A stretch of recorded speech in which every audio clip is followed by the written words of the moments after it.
Pues lo dicho, buenas tardes, bienvenidos, bienvenidas a esta quinta sesión de la asignatura Metodologías Tradicionales e Innovadoras.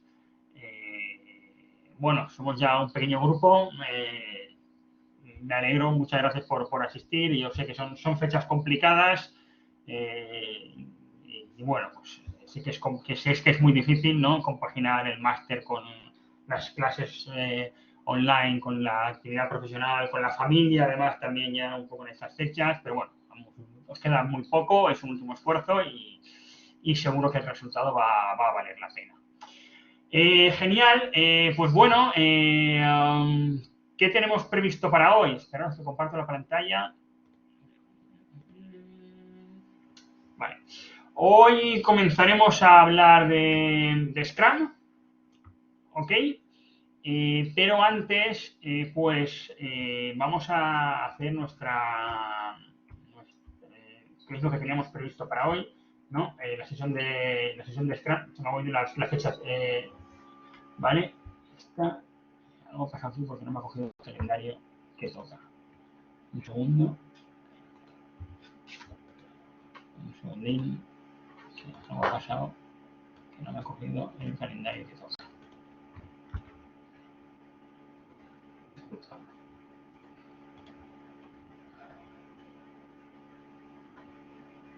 Bueno, ahora sí, es esto de aquí. Ya se ve la pantalla otra vez, ¿vale? Sí, tenemos cositas por de planificación, está claro. Antes de comenzar aquí con la sesión de 5 vamos a rematar la sesión sobre planificación de agilidad y bueno, luego nos metemos con Scrum.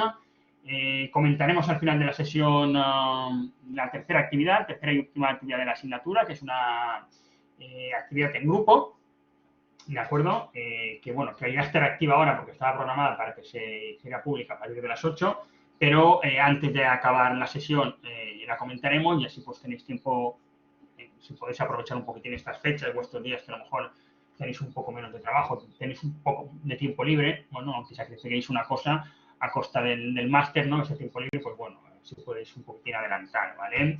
Esto es lo que veremos con Scrum, ¿vale?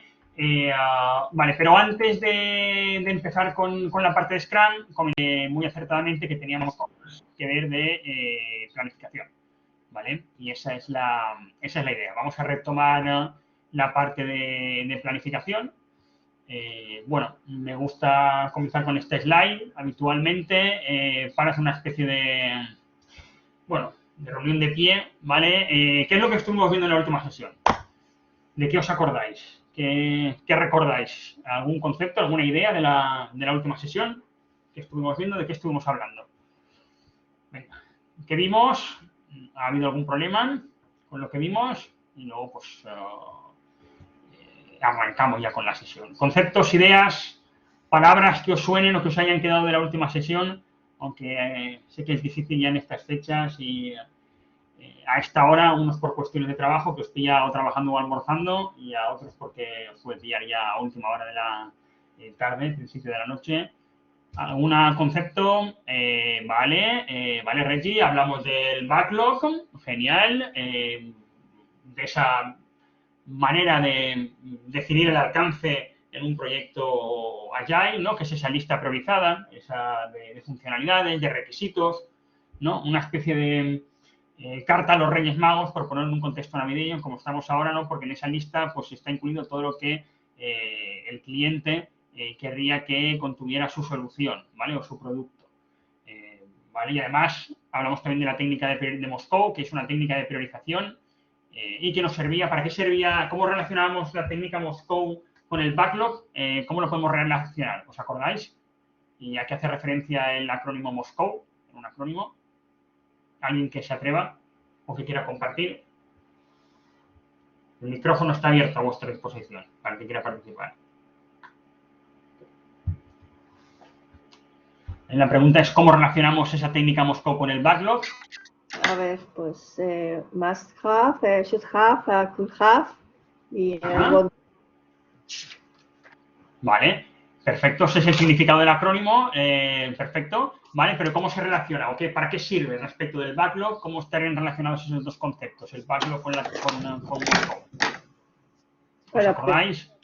Sí, para priorizarlos, ¿no? Para priorizarlos, perfectamente, para priorizar muy bien, María José también y Reggie, las dos ahí al mismo tiempo, sirve para eso, ¿vale? Moscow es el acrónimo que utilizamos para priorizar esas funcionalidades o esos requisitos, ¿vale? Y os contaba pues un poquitín lo que sucede cuando vas al cliente, cuando le dices que priorice en base a must have y should have y could have, y de repente dice que todo es must have, ¿no? Entonces, ahí en la estrategia o la técnica está, no, vamos a priorizarlo de arriba abajo, ¿eh? Porque el backlog, ¿vale? Está priorizado de arriba abajo, eso es muy interesante, ¿vale? Genial, estuvimos viendo alguna cosita más relacionada con el backlog, en referencia a la forma que habitualmente tienen los elementos del backlog en un entorno agile. ¿Os acordáis de que hablamos? Hablamos de una forma peculiar de redactar esos requisitos, ¿vale? O esas características, ¿no? Que tenían múltiples beneficios, ¿vale? Estábamos hablando de los user stories o de las historias de usuario, ¿vale? Que servían, pues, para empatizar, ¿no? Nos permitían ponernos en los pies de los usuarios, ¿vale? Y redactar los requisitos no desde el punto de vista de actividades o tareas que tengan que hacer o se tengan que completar, sino desde el punto de vista de funcionalidades, entendido como algo que antes no podíamos hacer y que después de implementar esa historia de usuario, esa funcionalidad o esa característica, ¿vale? Puede ser una característica de un producto o de un servicio, ¿vale? Sí que el usuario, ¿vale? Va a poder hacerlo, ¿no? Y eso pues tenía muchos beneficios, ¿no? Pues, bueno, estaban escritas en un lenguaje muy sencillo, si os acordáis, pero ese lenguaje sencillo permite la comunicación con el cliente, ¿vale? Ese lenguaje sencillo, además, también lo que permite es que el equipo discuta sobre cómo se va a desarrollar o cómo, la solución, ¿no? De la propia funcionalidad. Y, ¿vale? Entonces, pues tenían múltiples ventajas. Vale, genial. Nos quedamos en ese punto, acabamos de ver las historias de usuarios, estuvimos viendo cómo las enfrentaban o cómo las ejecutaban los equipos de trabajo, ¿vale? Estuvimos hablando también de que habían diferentes tipos de historias de usuario, diferentes formas de agruparlas, si os acordáis, hablamos pues de las épicas, de las temáticas.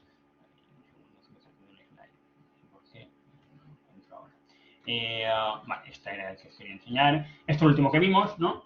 Cómo las historias de usuario se descomponen en tareas, ¿vale? Estas tareas ya que son de técnico, esto es lo que se reparte el equipo de desarrollo o el equipo de trabajo y esto es lo que van a ejecutar. Y bueno, las historias de usuario pues se van agrupando en épicas y en temáticas, ¿no? Yo os puse pues el ejemplo un poquitín de, al final la clave está en que una historia de usuario tiene que tener un tamaño adecuado para desarrollarse en una iteración, en un sprint, ¿vale? Porque al final lo que tratamos de hacer en una iteración es entregar una funcionalidad, algo acabado, algo completado, y si dejamos la historia de usuario a medio acabar, pues difícilmente no se lo vamos a poder enseñar al cliente, no está terminado, el cliente no nos va a poder dar su feedback, no vamos a tener feedback, no vamos a poder hacer una adaptación y entonces pues no estamos actuando de una manera ágil, ¿no? Que es lo que estamos buscando. Pues bueno, las épicas serían agrupaciones de historias de usuario y las agrupaciones de épicas podrían agruparse por temáticas, ¿no? Un poco a nivel de temática es, pues bueno, como si quisiera montar una página web o una temática podría ser la tienda online dentro de la página web, la parte de las épicas tendría que ser todo lo que tiene que ver con las páginas de pago, por ejemplo, la parte de las épicas, todo lo que tendría que ver con la manera en la que los productos se van a presentar en la tienda, las funcionalidades que como cliente o como usuario podría encontrar dentro de la tienda, etcétera, etcétera, ¿vale? Vale, Rodrigo hace una pregunta y dice, si la historia de usuario toma más de un sprint para realizarla, se diría que es una épica, ¿correcto? Bueno, podríamos entenderla que es, sí, podríamos entender lo que es una épica. Ya os dije un poquitín que los conceptos de épicas y de temáticas se utilizan un poco de manera diferente en función del software que utilicemos. Si utilizamos Jira, las define de una forma. Rally, por ejemplo, que es otro software muy popular, en vez de hablar de épicas, habla de features o de funcionalidades, ¿vale? Entonces, hay un poquitín, son conceptos que son un poco vagos, ¿no? Que hay que entenderlos pero en el sentido amplio, pero sí, podríamos decir que esa historia de usuario que no cabe en una iteración, ¿vale? Pues es una épica, en tanto en cuanto, pues, que es más de una historia de usuario. Por lo menos que serían dos historias de usuario, ¿vale? Probablemente, y lo veremos ahora cuando hablemos de planificación, cuando de manera recurrente nos sucede que las historias de usuario no nos da tiempo a acabarlas en una iteración, puede ser debido a dos cosas.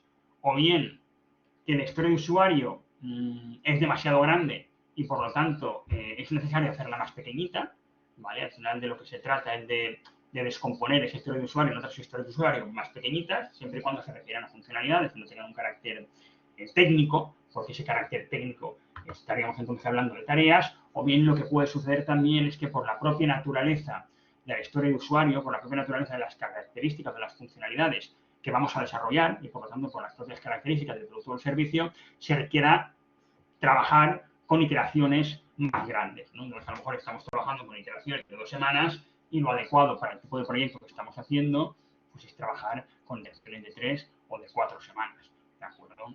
Eso ya, pues cada proyecto es un mundo, cada equipo trabaja de una manera y eso pues se tendría que analizar, ¿no? Pues siempre, con todo lo que estamos hablando, pues buscando lecciones aprendidas de otros proyectos, a ver qué es lo que han dicho anteriormente, pues sería una forma de hacerlo, ¿no? Pero, en principio, Rodrigo, eso responde a tu pregunta, entiendo. ¿Vale?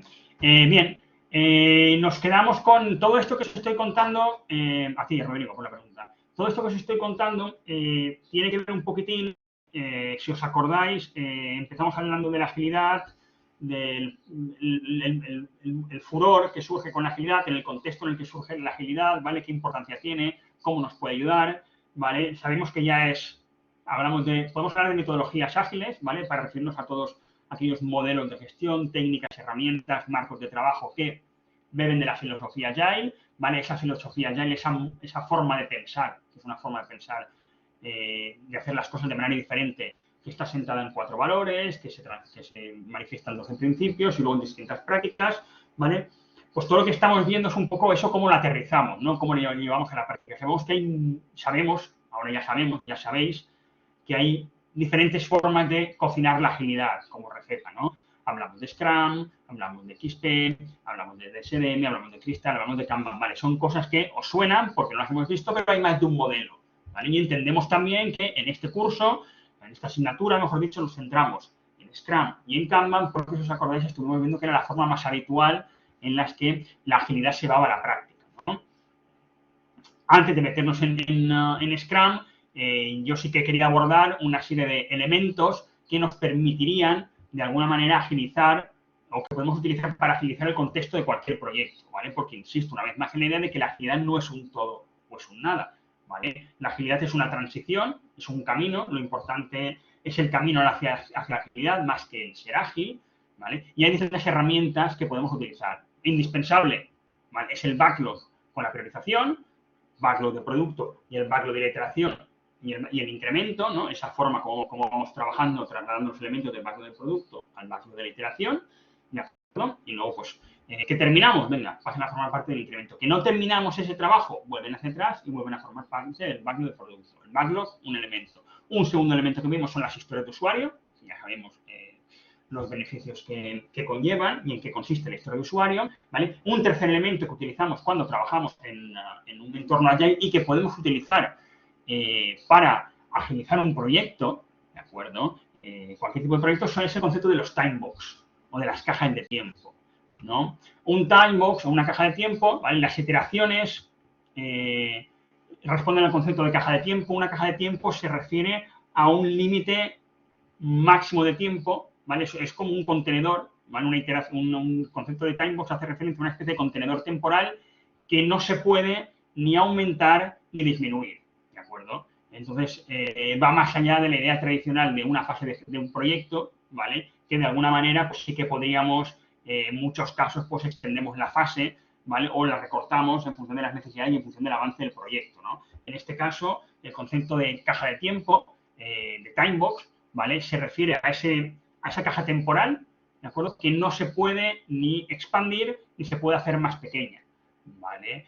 Una iteración cumple con ese concepto de caja de tiempo, ¿vale? Un sprint, que es lo mismo que una iteración en el marco de trabajo Scrum, también cumple con ese concepto de timebox, ¿vale?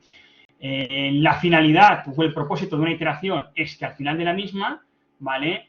Se pueda entregar al cliente un resultado que va a formar parte del producto final y que es capaz de generar valor y que es capaz de ser usado de alguna manera, ¿no? Para que en base a ese entregable, ¿no? En base a ese entregable, ¿vale? El cliente, pues, digamos, no solamente pueda obtener unos beneficios de ya utilizarlo, si es que así lo desea, pero también que nos pueda dar un feedback, ¿de acuerdo? ¿Qué implica una iteración? Y el concepto que cumple, repito, aquí la idea es que la iteración cumple con el concepto de caja de tiempo, ¿vale? Cuando comenzamos a trabajar con iteraciones en un proyecto Agile y decidimos que las iteraciones son de 2, de 3, de 4 semanas, ¿de acuerdo? Lo que no podemos hacer, y cuando digo podemos entenderme, no debemos hacer, lo que no debemos hacer es ir cambiando el tamaño de la iteración sobre la marcha.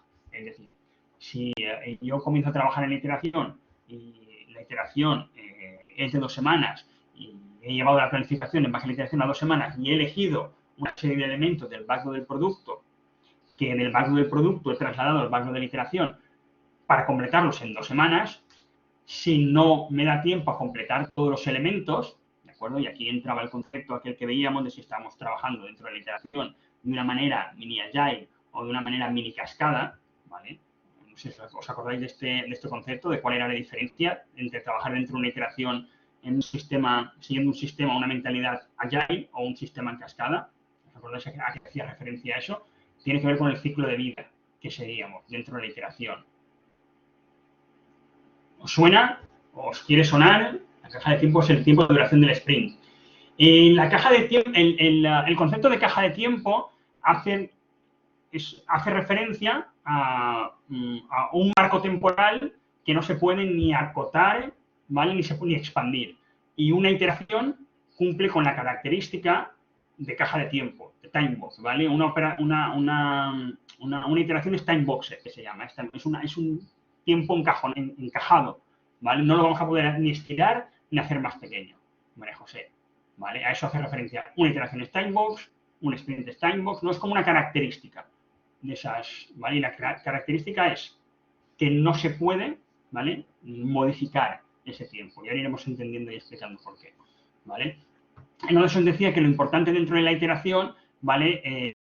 Imaginaos que tenemos aquí el backlog del producto, que del backlog del producto hemos decidido que en esta primera iteración vamos a hacer 4 funcionalidades, nos ponemos a trabajar y vamos trabajando, no empezamos a especificar y diseñar, no especificamos las 4 funcionalidades a la vez, ni diseñamos las 4 a la vez, ni las 4 a la vez, ¿no? Un poco lo que vamos haciendo es vamos empezando y acabando trabajo. Es decir, podemos empezar la 1 y la 2 en función de la capacidad que tenga el equipo, ¿de acuerdo? Y las vamos completando. Aquí la clave está en entender que si acaba la iteración y yo había planificado que esta iteración iba a completar 4 funcionalidades o 4 características, pero tan solo he completado 2, ¿vale? Lo que no hago nunca, en ningún caso, es extender la iteración otra semana, otras 2 semanas, o 2 días, o unas horas, siquiera, para poder completar el trabajo que tengo pendiente, ¿de acuerdo? La iteración termina cuando he establecido que termina, ¿vale? Y en ese punto, el trabajo que tenga completado, perfecto, se lo voy a enseñar al cliente y pasaría a formar parte del incremento, si está acabado al 100%, y si no estuviera acabado, volvería al backlog del producto, ¿vale? Pero nunca, ¿vale? Nunca voy a extender esta iteración. De la misma manera, si durante la iteración lo que sucede es que tenía previsto o planificado completar 4 funcionalidades o 4 características y las acabo antes y me queda un día, una semana o unas horas, no cancelo la iteración y comienzo una nueva, ¿no? Lo que hago es, como tengo un backlog de producto donde tengo el trabajo priorizado, ¿vale? Lo que hago es mover de nuevo trabajo del backlog del producto al backlog de la iteración, ¿de acuerdo? Y seguir trabajando mientras tenga tiempo hasta que se acabe la iteración, ¿vale? Me he explicado con este concepto de la caja de tiempo y de que no se puede hacer ni más grande ni más pequeño, ¿vale? Perfecto, ¿vale? Vale. Entonces, no se puede hacer ni más grande ni más pequeño, eso es una característica. El propósito es que al final va a proporcionar un resultado completo, que es parte del producto final y que por lo tanto vamos a poder entregar al cliente y sobre el cual vamos a poder obtener un feedback para llevar a cabo la adaptación, ¿no? Entonces, digamos, esa es la característica fundamental, ¿vale? Entonces, pues bueno, lo que os decía, el concepto de caja de tiempo, time boxing, ¿vale? Se refiere a eso, a la duración máxima o fija de tiempo y que tiene como propósito ir incrementando valor. Al final de cada una de las cajas de tiempo, lo que yo tengo que conseguir ¿vale? Es ir incrementando el valor, se va entregando valor poco a poco, ¿vale? Las cajas de tiempo, digamos, están muy vinculadas con y se utilizan o están en la base de lo que tiene que ver con la planificación agile, ¿no? Si hablamos de los principios ágiles, y por recordar alguno, si os acordáis, el principio 2 establecía que los requisitos cambian, incluso en etapas tardías del desarrollo, y en los procesos ágiles lo que hacen es aprovechar el cambio para proporcionar esa ventaja competitiva, ¿no? Entonces, bueno, aquí como vamos trabajando en base a iteraciones y lo que no hacemos nunca es, podemos estimar que el proyecto va a requerir 20 iteraciones, ¿vale? Pero lo que nunca vamos a hacer es planificar las 20 iteraciones por anticipado. Podemos planificar una seguro, que es en la que vamos a trabajar, en la que inmediatamente vamos a trabajar, y podemos llevar otras 2 o 3 más o menos medio embastadas o medio planificadas, ¿no? Pero nunca vamos a ir más allá o nunca debemos de ir más allá. ¿Por qué? Porque en cuanto acabe la iteración, presentemos la solución parcial al cliente, el producto, parte de esa funcionalidad y el cliente le dé un feedback, existe la posibilidad de que las prioridades del cliente cambien, de que se priorice, se repriorice el backlog del producto, ¿vale? Acordaos que el backlog del producto es un elemento vivo, ¿vale? Entonces, en ese sentido, digamos, si planificamos muy anticipadamente, ese trabajo lo vamos a perder, ¿no? Acordaos, también hablamos del concepto de planificación just in time, ¿vale? Y este tipo de conceptos. Dice Rodrigo, pero los cambios no quedan a criterio del equipo Scrum. Se supone que los cambios los indica el Product Owner. Eso entendía yo. Ahí lo mencionaste. Sí, correcto. Sí, por supuesto. ¿Vale? Hablaremos de Scrum y hablaremos de la figura del Product Owner, de acuerdo, que es realmente el que decide, ¿no? El que realmente sabe del negocio. ¿Vale? Pero bueno, es para que se entienda. Al final es lo mismo. Si no es el cliente directamente, es una persona, es un rol dentro del proyecto, del equipo del proyecto, que representa los intereses del cliente, ¿no? En el caso de Scrum, es el Product Owner. En otros casos, pues podemos tener un responsable de negocio, un responsable de cuenta, le podríamos llamar de otra forma, ¿no? Pero en la agilidad, en los entornos ágiles, se le conoce como el Product Owner, ¿no? O el dueño del producto, que además es el dueño del valor del producto. Bueno. Más cosas sobre planificación ágiles y cajas de tiempo. Establecía que la atención continua a la excelencia técnica y al buen diseño pasa por mejorar la agilidad, ¿de acuerdo? Esto requiere planificación, o el principio 10 que habla de simplicidad, ¿vale? La clave de la planificación en un entorno ágil es la respuesta en cambio sobre seguir el plan, ¿no? Que este es uno de los 4 valores, y estos serían los 3 principios de los 12 en los cuales se plasma o se manifiesta ese valor, ¿vale? Entonces planificamos mucho, planificamos de forma diferente, que es lo que vamos a ir viendo ahora, ¿vale? Me interesa esta diapositiva, bueno, me parece que es interesante, porque permite entender un poquitín en qué se diferenciaría una planificación tradicional de una planificación ágil, ¿no? Como podéis ver aquí. Entonces, aparte de la manera en la que, digamos, se produce la planificación, ¿vale? Que aquí ya tenemos esa planificación en cascada, ¿de acuerdo? Los aspectos diferenciales los tenéis puestos aquí en el cuadro, ¿no? Entonces, ¿qué aspectos diferenciales tenemos entre las dos formas de planificar? Pues bueno, uno primero hace referencia a los elementos del plan, ¿no? ¿A qué me refiero con los elementos? Desde una perspectiva tradicional, se planifica en base a fases o tareas, ¿de acuerdo? Esas fases o esas tareas se refieren a las actividades técnicas que va a realizar el equipo, ¿de acuerdo? Y que en muchas ocasiones, o no siempre, tienen que ser actividades o tareas que de alguna manera van a aportar valor al cliente, ¿no? Son cosas necesarias para ejecutar el proyecto, para desarrollar el proyecto, ¿vale? Pero que no tienen por qué estar, digamos, o generar un valor directo para el cliente, ¿no? En el caso de la agilidad, ¿qué es lo que hacemos? No trabajamos en base o no planificamos en base a esas fases o a esas tareas, lo que hacemos es planificamos en base a sprints, ¿no? O a iteraciones, ¿vale? Perdonad aquí que he puesto sprint, que es el concepto de... Sprint e iteración es lo mismo, ¿vale? Solamente que sprint es para el marco de trabajo Scrum, ¿vale? Se me ha colado, y iteraciones en un sentido más general, ¿vale? Entonces, lo que sucede es que cada uno de estos sprints, si os acordáis, aparte de que es una caja de tiempo, tiene un propósito. Y ese propósito, de alguna manera, es generar valor, ¿vale? Entonces ya no es como las fases, ¿vale? De los proyectos que a lo mejor, pues, tienen que suceder varias fases. Bueno, una primera fase inicial de planificación no le aporto valor al cliente, acaba una fase de planificación y, bueno, pues el cliente pues ahí no percibe cuál es el valor. Aquí, desde una perspectiva ágil, voy a trabajar con sprints y el sprint me obliga a que al final del sprint, ¿vale? Ya haya una entrega de valor al cliente, pues bueno, pues para que nos pueda dar ese feedback y llevar a cabo la adaptación, todo lo que os he comentado, ¿vale? Más diferencias que tenemos, bueno, la planificación tradicional está asociada o los resultados de la planificación tradicional están asociados a hitos, ¿vale? ¿De acuerdo? Y el hito es el resultado de la fase de la tarea, ¿no?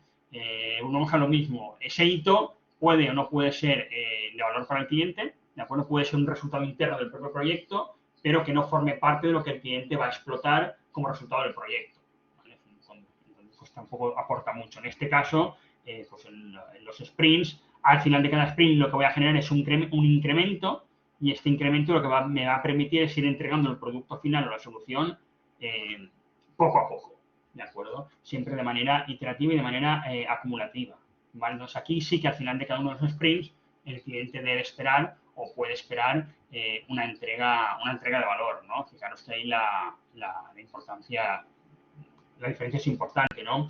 ¿Qué ocurre también respecto de esos hitos? Bueno, la frecuencia de los hitos, ¿a qué se refiere? Pues en el caso de las fases o las tareas, perdón, en el caso de la planificación tradicional, esos hitos no se producen de manera regular, ¿vale? Pueden estar muy juntos o muy distanciados unos de los otros, ¿vale? Porque, bueno, fijaros que aquí, pues, este verde, este cuadradito verde y este cuadradito azul representaría o puede representar entregas intermedias internas del propio proyecto que no generarían ningún valor para el cliente y hasta este hito final, pues no recibiría el producto o el servicio, el valor, ¿no? Pero bueno, lo importante que es entender que, como son fases tareas, no todas tienen el mismo tamaño, los hitos pues se van produciendo a lo largo del proyecto, pues bueno, no de una manera regular, ¿vale? Sin embargo, cuando hablamos de sprints y cuando hablamos de iteraciones, ¿vale? Ahí sí que todas las iteraciones deberían tener el mismo tamaño, ¿de acuerdo? Y por lo tanto tenemos cierta previsibilidad y regularidad respecto a las entregas y sabemos cada cuánto se va a producir una nueva entrega de valor, ¿de acuerdo? Pues bueno, es otra característica diferencial fundamental, ¿no? Aquí, si lo ves, son todas de un mes, ¿de acuerdo? Y ahí cada mes vamos a recibir una entrega. Aquí en este caso, pues no sabemos cada cuánto, ¿vale? Otra cosa será ya que lo pongamos en distribución o en producción, pero bueno, vamos a recibir ese valor, ¿vale? ¿Qué más? Respecto del orden del trabajo o del ordenamiento del trabajo, desde una perspectiva tradicional, ¿no? Lo que sucede es que la planificación, el ordenamiento de las tareas está basado en cuestiones técnicas y dependencias, ¿vale? Y aquí, pues no suele intervenir en esta perspectiva tradicional el cliente respecto del orden, ¿no? No hay una priorización basada en el orden, aquí hay unos requisitos de carácter unos requisitos establecidos de carácter técnico y esto es lo que manda, ¿no? Aquí, desde una perspectiva agile, lo que tenemos es un backlog de producto, un backlog de proyecto que ha estado priorizado, que en función de los intereses del cliente, ¿vale? Y en ese sentido, pues esa priorización de los sistemas de trabajo sí que se hace considerando principalmente el valor que tienen para el cliente, ¿de acuerdo? Los ítems más prioritarios se van a realizar antes, ¿vale? Y los que tengan menos valor, ¿vale? Pues se realizarán después, ¿vale? Entonces también cambia, digamos, la manera en la que se ordena el trabajo, ¿no? Lo mismo que la gestión de alcance también es distinta desde una perspectiva ágil a una perspectiva tradicional. ¿Qué sucede en la gestión del alcance tradicional? Pues al inicio del proyecto lo que se hace es una distribución global del trabajo y se indican pues la fecha de inicio y la fecha de fin de las tareas, ¿no? Desde una perspectiva tradicional que lo veíamos, el alcance suele ser fijo, se está acordado con el cliente, se acuerdan los recursos, se acuerdan los plazos, ¿vale? Y en función del avance, pues se va a poder ir ajustando más o menos, ¿vale? Pero en perspectiva de la forma tradicional de planificación, pues es eso, una planificación global inicial, se planifica, se establecen los hitos, se asignan los recursos y trabajamos de esa forma. Si planificamos de una perspectiva Agile, vamos a trabajar en base a un backlog, que es esa lista ordenada de trabajo, ¿de acuerdo? Y cada sprint, antes de iniciar el sprint, vamos a hacer una especie de planificación del sprint, y esa planificación del sprint lo que implica es seleccionar aquellos elementos del backlog del sprint, de la iteración, que más valor tienen, trasladarlos al sprint para planificarlos en detalle y ya a partir de ahí, digamos, ejecutar ese subconjunto de funcionalidades, ¿no?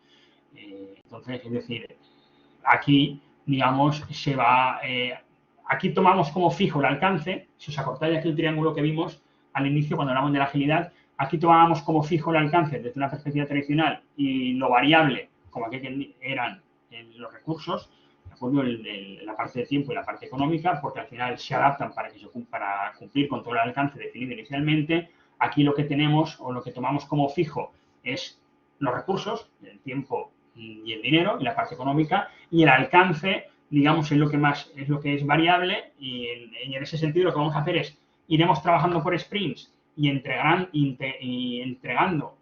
valor, avanzando en el proyecto, siempre y cuando tengamos recursos. ¿De acuerdo? En el momento en el que se acaben los recursos, pues nos planteamos ya parar el proyecto, ¿vale? Y aquí, pues, ¿qué sucede? Que como lo que más valor tiene lo hemos entregado al principio, pues en ese sentido el enfoque es más adecuado y más centrado en el valor, ¿no?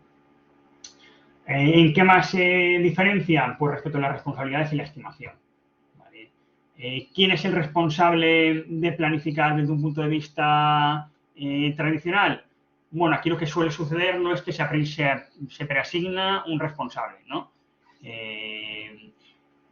Habitualmente, lo que es la asignación y la estimación de los trabajos desde una perspectiva tradicional no lo hace habitualmente el equipo o las personas que van a desempeñar el trabajo, ¿de acuerdo? Aquí hay una persona o un equipo que hace primero esa planificación del trabajo, ¿vale? Lleva a cabo esa asignación y luego pues al equipo le llega el trabajo que tiene que ejecutar, ¿no? Un poco también es el problema que comentábamos que existía con esa forma de trabajar en base a silos, ¿de acuerdo? Que teníamos pues en los equipos comerciales o los equipos de diseño que llevan a cabo la venta del producto, la venta del proyecto, llevan a cabo el diseño del mismo y luego lo trasladan a los equipos de producción o al equipo de ejecución para que los ejecute, ¿no? Y ahí lo que hay es un desajuste entre lo que se ha vendido, que yo creo que esto es una cosa que pasa habitualmente, ¿no? Que alguien ha vendido algo que no había consultado con producción o con el equipo de desarrollo y es bastante caótico, ¿no? Al final, es quién ha vendido esto, pero ¿cómo habéis vendido esto? Si esto no se puede hacer así. No sé si os ha pasado alguna vez, ¿vale? Eso es lo que sucede desde un punto de vista tradicional, ¿vale? Desde un punto de vista ágil, ¿qué sucede? Bueno, pues en este caso lo veremos que las personas que son responsables de estimar el esfuerzo que requiere la entrega del producto, de las funcionalidades, ¿vale? Son las mismas personas que van a acabar desarrollando esas funcionalidades o esas características, ¿no? También tiene que ver, digamos, con aquella visión que teníamos inicialmente, que os comentaba, de la forma de estructurar el trabajo siguiendo un enfoque más jerárquico, ¿no? Esa pirámide que en la parte de arriba tenía la gente que mandaba y ordenaba, ¿vale? Que diseñaba y que decía cómo se tenía que planificar y luego lo pasaba a la parte de abajo, a la base de la pirámide para que lo ejecutara, ¿de acuerdo? En el contexto ágil se invierte esa pirámide, ¿vale? Aquí ya estamos hablando, somos conscientes de la importancia de los trabajadores del conocimiento, el propio equipo que va a ejecutar el trabajo es el que lo va a diseñar, es el que lo va a estimar, ¿vale? Y la punta de la pirámide quedaría hacia abajo y aquí pues el líder o la gente que sabe lo que hace es facilitar el entorno para que el equipo pueda trabajar, ¿no? Entonces, en este caso las responsabilidades y la estimación se reparten. Estamos hablando de equipos autogestionados, ¿vale? Y en ese sentido, pues las mismas personas que van a llevar a cabo el trabajo son las mismas personas que van a estimar el esfuerzo necesario para ejecutar ese trabajo, ¿no? Que realmente, pues si lo pensamos, es lo lógico o es lo habitual, ¿vale? Bueno, digamos que esto, con este diagrama lo que trato es un poco de explicar esa diferencia entre los dos enfoques de planificación, ¿Comentarios o aportaciones? ¿Alguien que haya sufrido o vivido esto? Que esté de acuerdo, en desacuerdo, o que quiera hacer algún aporte. Y luego, por supuesto, pues entre un extremo y otro, perdona, Reggie, tenemos toda esa variedad de posibilidades híbridas, ¿no? Estamos hablando. Perdona, Reggie, sí. Que quería comentar que la experiencia que yo en gestión tradicional, en ocasiones se nos pedía a los líderes funcionales que hiciéramos una valoración, una estimación de, aun siendo los desarrolladores a futuro, se nos pedía que aportáramos nuestra estimación en tiempo y coste, ¿no? Bueno, en tiempo que luego se traducía a coste, pero sí, pero desgraciadamente era un ejercicio que yo ciertamente nunca entendí a qué venía, porque como técnicos dábamos nuestra opinión y a nivel de gestión, de gerencia, pues se nos decía, no, son muchísimas horas, tenéis que reducir ese tiempo, no encaja en lo que hemos vendido. Entonces, al final, pues era algo como chocante, ¿no? O sea, ¿para qué nos pides nuestra opinión si luego al final estás imponiendo tú tu criterio? Tú que nunca te has puesto, te has remangado el pantalón para cruzar este río, y resulta que me preguntas y no me haces ni caso, ¿no? O sea, algo paradójico. Sí.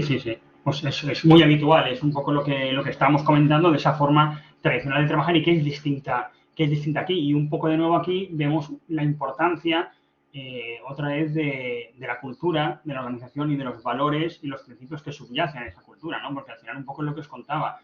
Si yo digo que soy ágil, si yo digo que hago una reunión de planificación, si hablamos de Scrum, por ejemplo, y hago el Scrum Planning y la gente de Scrum lleva a cabo la planificación y luego llega alguien, como es muy habitual, y me lo cambia todo, porque me dice que está mal estimado, que las prioridades son otras, lo que sea, que es un poco es lo que os pasaba a vosotros, entonces al final, ¿para qué me estás haciendo perder el tiempo? ¿Para qué me estás diciendo que hago unas cosas que luego vas a venir tú y las vas a cambiar? ¿De acuerdo? Entonces, no me interesa para nada y la gente se quema y bueno, es lo que pasa, ¿no? Entonces, de eso se trata, ¿no? Y de nuevo otra vez ahí, pues eso tiene que ver también pues con todo lo que venimos comentando. Es que es un cambio cultural, al final es la posición de yo contra ellos, de nosotros, proveedores del cliente. ¿Qué pasa? Que tenemos prisa por cerrar un proyecto con un alcance cerrado, en base a un presupuesto cerrado, ¿de acuerdo? En el momento que menos sabemos del proyecto, que es en el momento inicial. Conforme va avanzando ese proyecto, pues van a ir surgiendo cosas, ¿no? Entonces, todo ese tiempo que invertimos negociando, cerrando el proyecto desde inicio, no se ajusta a la realidad del proyecto.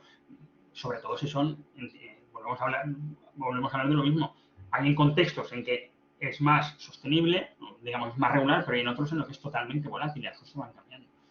Entonces, bueno, pues, ahí queda la experiencia de Reggie, ¿no? Con esta planificación tradicional que quería ser un poquitín ágil, ¿no? Que quería moverse hacia la derecha, que decía, bueno, aportar, ¿no? Pero al final pues no aportaba. Eso al final hace más mal que bien. Más mal que bien porque al final la gente se cansa de aportar, ¿no? Y dice, pues al final, ¿para qué voy a aportar? Eso,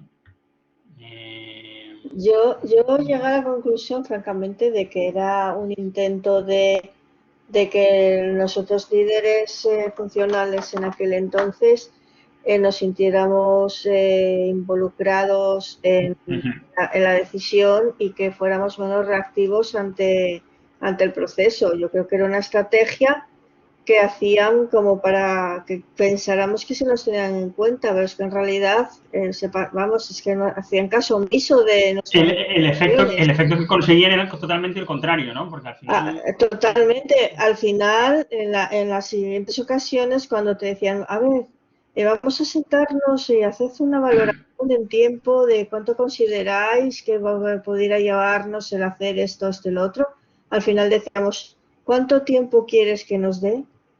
Claro. Porque para qué vamos a a dar nuestra opinión si al final vas a imponer la tuya, ¿no? Con todo lo que ello implica. Al final se comprime el tiempo, repercute en la calidad. Al final, en lo que corremos más, tenemos que meter horas extras, van a surgir errores. Y luego otra cosa que veremos, que también es muy interesante y que para eso se utilizan los puntos de historia, y ahora voy con lo que me comenta Rodrigo por el chat, al final también en otras ocasiones lo que ha sucedido, porque se ha estudiado y se ha dicho sí, es si yo te digo 10, tú me vas a decir 5, ¿vale? Entonces lo que te voy a decir es que son 20, para que tú me digas 10, cuando estimas, ¿no? Cuando ofrecen la estimación. Entonces, de alguna forma, esto genera unos colchones que al final eso también repercute en contra del proyecto. Entonces, eso también se tiene en cuenta. Entonces, dices, no es la forma adecuada de estimar en base a tiempo como lo estamos haciendo tradicionalmente para según qué cosas, no es lo más indicado, ¿vale? Claro. Nosotros metíamos buffers ahí Claro, los buffers, los colchones famosos, pues a montón. para tener esos márgenes. Claro. Pues, todo eso, digamos, la agilidad, pues se inventa en el contexto de la agilidad el tema de los puntos de historia, que ahora luego los comentaremos como una medida para tratar de evitar, pues, problemas que genera la estimación tradicional en base a horas, ¿de acuerdo? Porque la estimación tradicional en base a horas conlleva una serie de implicaciones muy negativas para el equipo que hace las estimaciones, ¿de acuerdo? Desde una culpa y una responsabilidad cuando no se cumplen hasta el hecho de que al final pues acabas metiendo buffers, ¿vale? Para poder cumplir con esos tiempos. Y el tema de los buffers, ahí aplica lo que se conoce como el síndrome de la ley del estudiante, ¿no? Que si tengo una semana para hacerlo, pues no lo voy a hacer en 3 días, porque al final, como tengo una semana, pues como con los trabajos, ¿no? Habitualmente me espero el último día para poder entregar el trabajo. Pues pasa lo mismo. Entonces acabas ocupando, ¿no? Todo el tiempo que tienes disponible para hacer eso cuando lo podrías haber hecho de otra manera. Pero como te han obligado de alguna forma, o te has visto obligado a poner ese buffer por tu propia seguridad para que no te penalice, pues has planificado de una forma perversa, ¿no? Que acaba afectando al proyecto. Lo comentamos un poquitín más adelante, si queréis. Gracias, Reggie. Vale, y Rodrigo nos comenta la planificación es del Scrum Team, no la hace una sola persona, correcto, es colaborativo y acordado en el equipo, a diferencia de Waterfall, por supuesto, ¿de acuerdo? Eso por supuesto. De hecho, estoy diciendo que la responsabilidad de la estimación es del propio equipo, ¿de acuerdo? Otra cosa es cómo se prioriza, ¿vale? Prioriza el Product Owner, lo veremos cuando hablamos del Scrum, pero aquí, digamos, se estima el equipo, ¿vale? De la otra forma, en un contexto tradicional, pues esa estimación recae en una persona o en un equipo de personas que están además desvinculadas con la parte operativa, con la parte de trabajo, ¿no? Pues todo eso son diferencias esenciales. Vale, genial. Creo que la idea ha quedado clara. Vale, y aquí un poco lo que quería contaros es cómo llevamos a cabo la planificación en un contexto ágil, ¿no? Con un ejemplo muy sencillo, ¿no? Imaginamos que, bueno, lo vamos a hacer en base a 3 elementos. A ver si soy capaz de explicarlo. Tenemos un backlog, que lo que define es ese listado de funcionalidades o características que lo que nos va a decir es lo que tenemos que hacer, ¿vale? Cuánto tenemos que hacer y qué es lo que tenemos que hacer. En este caso, pues imaginemos que vamos a desarrollar una página web o un programa, como lo queráis, y esto son funcionalidades, ¿no? Añadir un usuario, esto sería me acuerdo del ejemplo, esto es una agencia de viaje, ¿no? Entonces, una página web para una agencia de viaje, ¿no? Entonces, ¿qué funcionalidades quiero que tenga? Pues añadir un usuario, imprimir el itinerario, cancelar un viaje, realizar una reserva, actualizar el estado de mi viaje, añadir un viajero, ¿no? Todo esto serían funcionalidades que nosotros queremos que tengan, ¿no? Entonces, tengo el backlog del producto. El segundo elemento que necesito saber es la velocidad del equipo, es decir, cuántos elementos de estos del backlog son capaces de hacer en una iteración, ¿vale? En esa caja de tiempo, ¿de acuerdo? Y aquí ya podemos entender un poquitín más cuál es la importancia de esas cajas de tiempo, porque claro, si esa caja de tiempo cada vez tiene un tamaño, difícilmente voy a poder planificar en base a esa caja de tiempo, ¿no? Si la caja de tiempo, si en unas ocasiones voy a estimar en base a 2 semanas y luego lo hago en base a 3 y luego lo hago en base a 4, pues va a ser difícil, digamos, que estimen y planifiquen de una forma sencilla, ¿no? Entonces, la velocidad del equipo se va a referir a la capacidad de trabajo que tiene el equipo para completar historias de usuario, ¿no?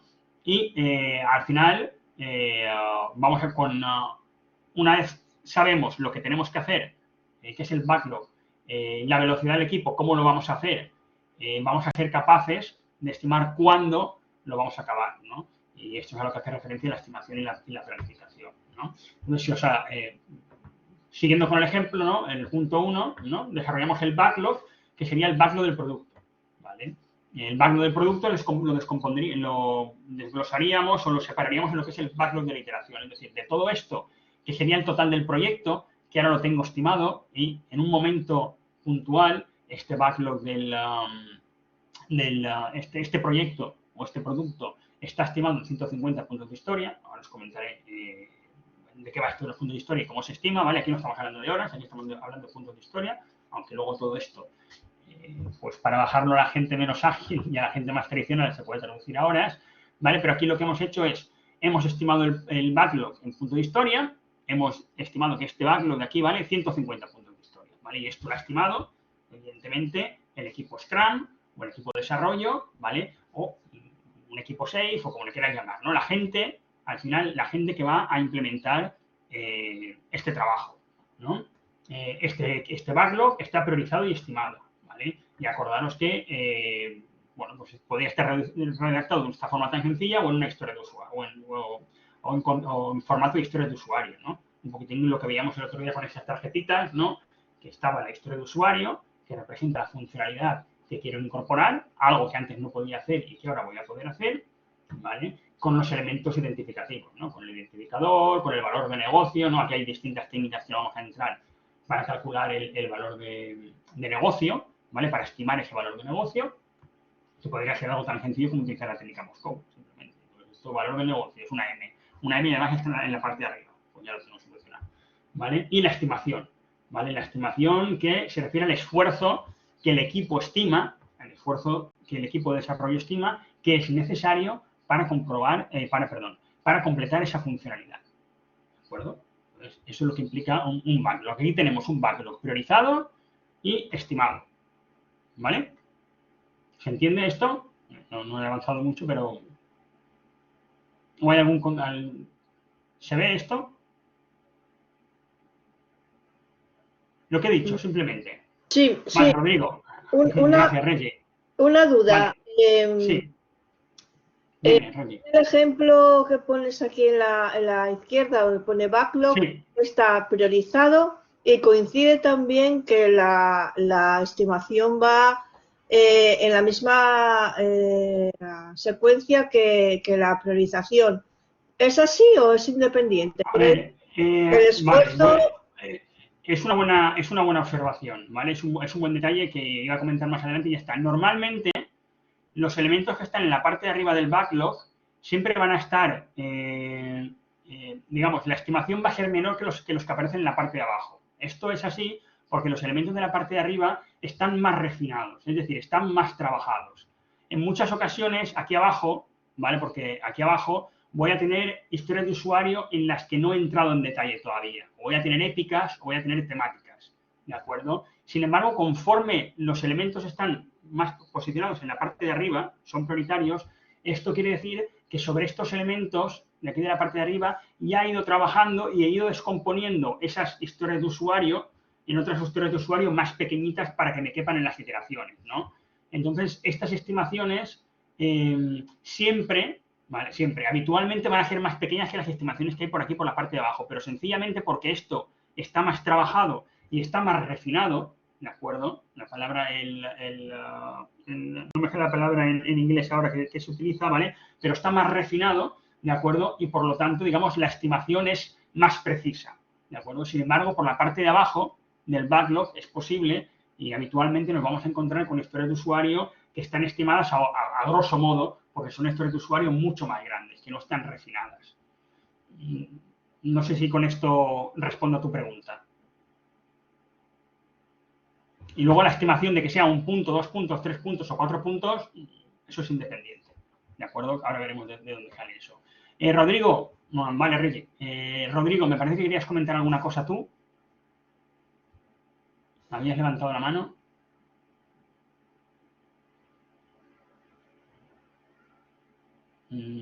Sí, ¿no? ¿No? Sí. Vale, no lo tengo, Rodrigo. Si estás hablando no te escuchamos, Rodrigo? Sí, el tema del planning poker. Muy bien. Rodrigo, que está con temas de Scrum, se me adelantan los conceptos. Lo vamos a ver en el slide siguiente o en el otro, ¿vale? Aprovecho para deciros que he actualizado los slides ¿vale? De la sesión 4. Entonces he aprovechado para meter 3 o 4 diapositivas que no estaban, ¿de acuerdo? Porque en la sesión anterior, entonces, está el documento para descargar nuevo, pone actualizado. Si lo descargasteis anteriormente, pues me temo que estas diapositivas que voy a mostrar ahora no están. Bueno, entonces tenemos un backlog de producto, que lo tenemos priorizado, lo más importante va arriba y que lo tenemos estimado. Vale. Genial, Rodrigo, no te preocupes. Gracias. Vale, ¿cómo estimamos? Y aquí es un poco lo que decía, lo que venía con lo que estaba comentando Rodrigo. Bueno, pues aquí a la hora de estimar en la agilidad tenemos dos conceptos básicos que se refieren a dos técnicas, ¿no? Que son los puntos de historia y el póker de planificación. ¿Vale? La estimación en la estimación ágil, ¿vale? Bueno, los equipos ágiles digamos, va a depender siempre de la experiencia y del propio equipo de desarrollo, ¿no? Cada equipo lo va a estimar de una manera y uno de los problemas que tienen los puntos de historia es que no son comparables las estimaciones de dos equipos de trabajo, ¿de acuerdo? Porque para lo que un equipo de trabajo puede requerir 4 puntos de historia, y ahora veremos cómo se hace, para otro equipo de trabajo podría requerir un punto de historia o podría requerir 6 puntos de historia, ¿de acuerdo? Entonces, las estimaciones de los equipos son propias de cada equipo porque es en base a su conocimiento, ¿vale? Y en base a sus competencias y a sus habilidades, ¿vale? Entonces, es propia de cada equipo de desarrollo y no es, de alguna manera, comparable, ¿vale? ¿Qué utilizamos habitualmente para estimar? ¿Vale? ¿Por qué no estimamos en horas? Bueno, pues estimamos en base a una cosa que llaman puntos de historia, ¿no? Y un punto de historia es una medida relativa en base del esfuerzo. Es decir, lo que nos dice un punto de historia es cuánto esfuerzo requiere una funcionalidad, una característica o un elemento del backlog del producto respecto de otro elemento que tomamos como referencia y que es el que utilizamos como medida estándar, ¿no? O como estándar, como patrón. Ahora bien, ¿vale? El tamaño de la historia, o sea, los puntos de historia de una historia de usuario, el tamaño en puntos de historia de una historia de usuario, no mide únicamente la cantidad de horas que hacen falta para acabar esa tarea, ¿no? Es un concepto mucho más amplio, mucho más rico y toma en consideración la complejidad de todo ese trabajo, ¿vale? No solamente, ¿vale? Entonces, los equipos de desarrollo, cuando estiman, no solamente están tomando en consideración el número de horas que hace falta, sino que en base a su conocimiento, en base a su experiencia, en base a cómo va avanzando el proyecto, todo eso lo tienen en consideración a la hora de estimar, ¿vale? Por eso las estimaciones de los elementos, ¿vale? Van cambiando habitualmente. En la parte alta del backlog tenemos esos elementos que están más refinados y más trabajados y los elementos que hay en la parte de abajo del backlog habitualmente, ¿vale? Esos, conforme va avanzando el proyecto, se van refinando y se van estimando en más detalle todavía, ¿vale? Y luego son relativos a cada equipo, ¿vale? Como también lo es la velocidad. O sea, la velocidad, que era uno de los elementos que se refería al número de puntos de historia que un equipo es capaz de completar en una iteración, ¿vale? Repito, la velocidad se refiere al número de puntos de historia que un equipo es capaz de completar en una iteración, también es propia de cada equipo, es relativa a cada equipo, no es comparable. No podemos decir que un equipo que complete 20 puntos de historia, ¿vale? Es mejor que un equipo que completa 10 puntos de historia, ¿vale? O un equipo que completa 5 puntos de historia, porque la manera en la que cada equipo entiende y estima las historias, ¿vale? El esfuerzo que requiere las historias, pues es dependiente de ese equipo, igual que en la manera en la que la desglosa, ¿no? Entonces, es un poco peculiar en ese aspecto. ¿Qué beneficios tiene estimar en puntos de historia? Pues bueno, es más fácil o se alcanza un mayor consenso, y ahora lo veremos, que si nos tuviéramos que poner a estimar por horas, ¿de acuerdo? Es mucho más rápido estimar en base a puntos de historia y con la técnica, sobre todo del póker de planificación, es mucho más rápido que si tuviéramos que hacer una estimación tradicional en el cual, pues, desglosamos todos los elementos de la historia de usuario, lo desglosamos en tarea y hacemos todo un detallado de arriba abajo o de abajo arriba, ¿no? Para luego sumar de abajo hacia arriba. Entonces, mucho más rápido, ¿vale? Hasta un 80% se estima que es mucho más rápido, ¿vale? No deja de ser una estimación, pero es que de la otra manera, por muy detallada que lo hagamos, también es una estimación, ¿vale? ¿vale? Con lo cual, insisto, la agilidad lo que quiere es, vale, vamos a dejar de estimar y vamos a dejar de planificar y pongámonos a trabajar, pongámonos a producir, ¿vale? Y genera menos estrés, ¿vale? Y esto un poco ligado a lo que estábamos comentando antes, lo que comentaba la compañera, lo que comentaba Reggie, ¿no?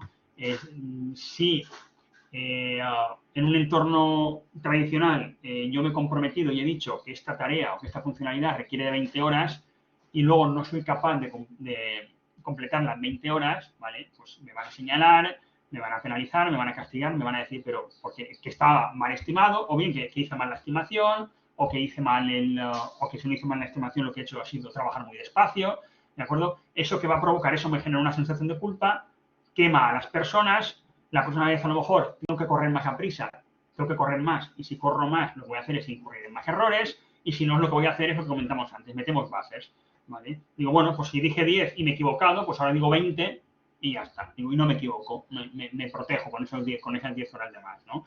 Esas 10 horas de más al final me acaban cobrando factura al proyecto, ¿vale? Por lo que comentábamos antes, ¿no? Por no me acuerdo cuál es el nombre de la ley, lo buscaré, ¿vale? Pero al final es el síndrome del estudiante, ¿no? Si digo que necesito 20 horas, al final voy a acabar necesitando 20 horas porque no lo voy a acabar hasta que complete el tiempo. Voy a agotar el tiempo, ¿no? Entonces eso, es la forma tradicional, esta forma es menos estresante y también en ese sentido, no solo es menos estresante, es mejor para el proyecto, ¿no? Porque un poco lo que hay detrás de esto es una especie de gamificación del sistema de estimación, ¿no? ¿Qué es lo que hacemos? Pues bueno, lo que os comentaba, ¿no? Básicamente lo que hace es, se toma una historia de usuario de referencia, ¿de acuerdo? Esa historia de usuario de referencia normalmente se le asigna un punto de historia, ¿vale? Es algo en lo que todo el equipo de desarrolladores, todo el equipo de trabajo está de acuerdo, es decir, todo el mundo sabe en qué consiste, en este caso, lo dejo en inglés, en qué consiste resetear el password, ¿vale? Y, digamos, el esfuerzo que requiere esta funcionalidad o completar esta tarea y todos acordamos que, bueno, esto vale un punto de historia. Pues si esto vale un punto de historia y todos somos conscientes de lo que implica ese punto de historia, ¿vale? Lo que vamos a hacer es el resto de tarea, el resto de historias de usuario, de elementos del backlog de producto, lo vamos a comparar con esta referencia que tenemos, con este elemento que tomamos como referencia y lo vamos a valorar, ¿vale? Por ejemplo, pues en este caso, la historia de usuario, la funcionalidad que hace referencia a abrir una cuenta de usuario, pues a lo mejor digo, bueno, esto requiere el doble de trabajo, ¿vale? Pues bueno, pues si esto vale un punto de historia y esto requiere el doble, porque bueno, nos lo hablamos, lo comentamos, ¿vale? Pues entonces, pues esto vale, si esto vale un punto de historia, esto vale el doble, cuesta el doble, ¿vale? Estimamos que vale el doble, pues entonces estimamos que son 2 puntos de historia, ¿no? ¿Se entiende el proceso? ¿Se va viendo cómo funciona? Sí. ¿Vale? No sé si alguien quiere comentar alguna cosa. Si lo habéis probado, si lo habéis experimentado, lo podéis compartir. Seguro que Rodrigo podría aportar, a ver si en algún momento, ¿vale? ¿Cómo se hace el procedimiento? Vale, pues se utiliza el póker de planificación, las barajas de cartas de... bueno, ahora te digo cómo se lleva a cabo la comparación, Reggie, y cómo lo hacemos, ¿no? Utilizamos lo que son cartas de planning poker, de póker de planificación, ¿no?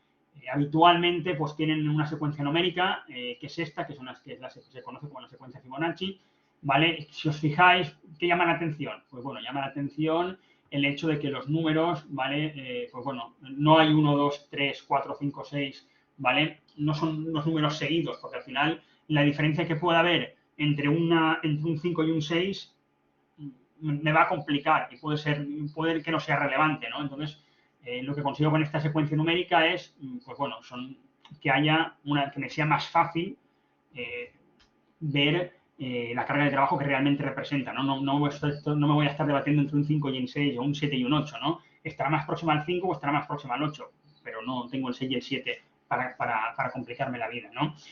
Bueno, entonces, ¿cómo funciona esto? Lo que tendríamos un backlog de producto, o antes incluso de formar el backlog de producto, un backlog de producto priorizado, un conjunto de historias de usuario. Tenemos una persona que es responsable de ese backlog de producto, que puede ser un product owner, si estuviéramos hablando de Scrum, o otra persona, y tenemos un equipo de desarrollo, ¿vale? Acordaros que desde un enfoque ágil, las personas que van a estimar es el propio equipo de desarrollo, ¿no? Los desarrolladores, la gente que va a hacer el trabajo. Entonces, la gente de trabajo se reúne y cada uno tiene esta baraja, ¿de acuerdo? Tiene esta baraja con estas cartas, ¿no? Y el dueño del producto, el responsable de la historia de usuario, lo tenéis aquí en el punto 1, lo que hace es presenta la historia de usuario. Explica en qué consiste la historia de usuario. Lee la historia de usuario por la parte de delante. Si tuviera requisitos escritos en la parte de atrás, ¿os acordáis? Si hay alguna característica concreta que tenga que tener, también lo completa, lo lee, aclara las dudas que hayan, ¿vale? Y que sería este punto 2, si hay dudas, digamos, se debaten entre el equipo de desarrollo y el dueño del producto. Y cuando todo está claro, cada miembro del equipo lo que hace es elegir una carta de la baraja y ponerla boca abajo, ¿vale? Y a la voz de ya, lo que hacemos es toda la gente levanta al mismo tiempo la carta, ¿de acuerdo? Y entonces lo que se hace es, se repasan a ver todas las estimaciones, si las estimaciones son más o menos similares, lo que hace es, se puede sacar una media, ¿de acuerdo? Si más o menos las estimaciones son similares, si lo que tenemos son estimaciones, si una persona ha puesto un 1 o ha puesto un 2 y otra persona ha puesto un 8 o ha puesto un 13, ¿vale? Esto es muy interesante y aquí es donde entran, digamos, otros los beneficios que aportan las historias de usuario, ¿no? Porque eso quiere decir que o alguien no lo está entendiendo bien o alguna persona se está perdiendo algo. A lo mejor la persona que ha comprobado que la historia de usuario es un 2 es porque entiende que es mucho más sencillo de lo que realmente es, o la persona que lo ha estimado inicialmente con un 13, con un 8, es porque piensa que es más complicado de lo que es, ¿no? Entonces ahí se genera una discusión entre el propio equipo de desarrollo, entre la gente del equipo de trabajo, y lo que hacen es, una vez aclarada la discusión, vuelve a realizarse el proceso de votación, ¿no? Entonces, un poco el proceso de votación se va repitiendo hasta que se alcanza un consenso respecto de la estimación de la historia de usuario, ¿no? Si no hay consenso, pues se va repitiendo el proceso, ¿vale? Y en eso consiste el concepto de los puntos de historia y el póker de planificación. Claro, un poco lo que comentaba también Reggie al principio con el backlog de producto. ¿Qué sucede? Que las historias de usuario que están normalmente en la parte de arriba, pues son historias de usuario que están más trabajadas, hemos hablado más sobre ellas, tenemos más detalle, las hemos ido comentando más tiempo, ¿no? Y somos capaces de ir apurando y definiendo mejor, tenemos una mejor comprensión de las mismas y entendemos mejor lo que significan, ¿vale? Las que están en la parte de abajo tampoco nos interesan refinarlas en exceso o invertir demasiado tiempo en esas historias de usuario, por lo tanto, las entendemos en un sentido más global o más amplio, ¿no? Entonces, una historia que tenga 20 o 40 puntos una historia de usuario que esté estimada en 20 o en 40 puntos de historia, pues está claro que es una historia de usuario que es muy grande, que vamos a tener que ir refinando con el tiempo, pero que de momento, como a mí me interesa lo que está en la parte de arriba y lo que es lo primero que voy a ir entregando, lo que está priorizado, conforme vaya avanzando el proyecto, ya veré si llego a necesitar descomponer esa historia de usuario grande, que puede ser una épica, ¿vale? O una temática, y a ver si me interesa descomponerla. De momento la dejo en la parte del backlog y no pierdo tiempo trabajando esa historia de usuario. Me centro en los elementos que hay en la parte de arriba del backlog, ¿vale? Me he conseguido explicar con esto. Reggie decía ahí que le parece complicada la comparación. No sé si con el sistema que se utiliza de lo de las cartas te soluciona algo. ¿Vale? Muy interesante que todo el mundo lo haga a la vez. ¿De acuerdo? Si no lo hacen a la vez, son experiencias personales que os puedo contar. ¿Y qué es lo que sucede? ¿Qué es lo que sucede?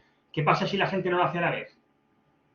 ¿Os imagináis un grupo de 5 o 6 personas y le vamos preguntando a la gente a dedo alzado, ¿tú cuánto estimas que cuesta hacer esto? Y tú, y tú, y tú, y tú. Y se influyen unos a otros, correcto. Es lo que se produce un sesgo de anclaje, un efecto anclaje, ¿no? Si el de mi lado ha dicho 2 y el otro ha dicho 2, pero yo pienso que es 8, cuando me llegue a mi turno difícilmente voy a decir que sea 8. ¿De acuerdo? Porque hay una influencia y un sesgo, entonces, pues bueno, mejor hacerlo todos a la vez, ¿no?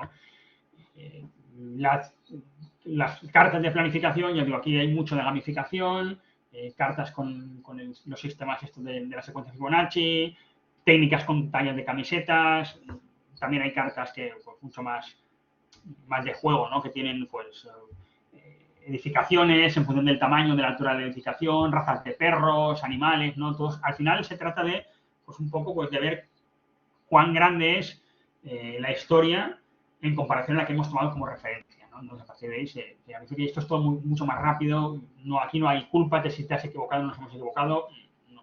Se equivoca el equipo, ¿vale? Al final es una lección aprendida, es otro enfoque distinto, ¿no? Es mucho más relajado trabajar en base a puntos de historia que trabajar en base a horas, ¿vale? Aunque, independientemente de ello, luego, pues, el responsable del proyecto, pues, de alguna manera, tiene que transformarlo, ¿no? Eso lo vas a acabar transformando en horas, siempre vas a poder sacar tus medias y tus cosas, pero a nivel de trabajo de equipo, se trabaja de esta manera más sosegada, ¿no?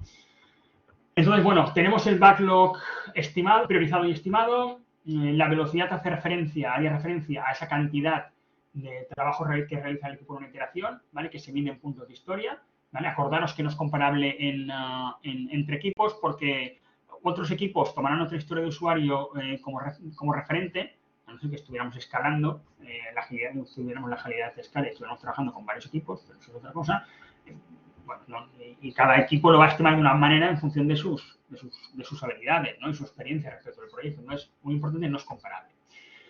¿Qué pasa con el concepto de velocidad? El concepto de velocidad hace referencia a la media de puntos de historia que un equipo es capaz de completar a lo largo de un proyecto, ¿de acuerdo? Entonces, si tomamos como ejemplo la velocidad de un equipo, que en la primera iteración ha sido capaz de completar 80 puntos de historia, en el segundo 70, en el tercer sprint 95 y en el cuarto 105, a la hora, de alguna manera, de estimar cuántos puntos de historia soy capaz de completar en la siguiente iteración, ¿vale? Yo tengo que planificar aquí la iteración 5 y cuando planifico la iteración, lo que hago es traslado elementos del backlog del producto al backlog de la iteración.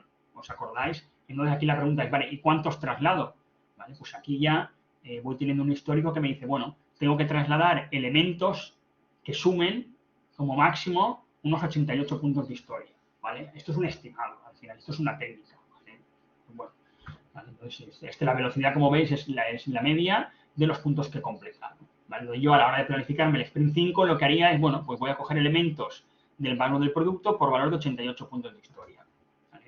La velocidad que sucede, la velocidad normalmente va aumentando conforme el proyecto va avanzando, conforme el equipo conoce más el proyecto, conforme el equipo es capaz de trabajar como un equipo y se va engrasando, ¿no? Entonces, pues habitualmente la velocidad del equipo en las iteraciones iniciales, bueno, los sprints iniciales siempre va a ser inferior al equipo en los sprints finales, o como avanzado el proyecto, ¿no?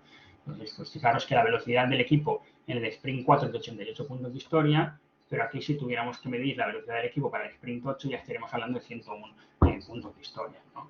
Entonces, es algo que habitualmente no es que vaya creciendo hasta el infinito, ¿no? Pero, bueno, sí que va aumentando respecto de los sprints iniciales o de las iteraciones iniciales, ¿no? Un poquitín lo demostraría, es lo que viene a demostrar esta gráfica, ¿no? Al principio del proyecto, el desempeño del equipo es más bajo, no conoce el proyecto, no saben cómo trabajan juntos, ¿no? Y como va avanzando, vale, ya va mejorando y en un punto se estabiliza. ¿Vale? ¿Ok con el concepto de velocidad también?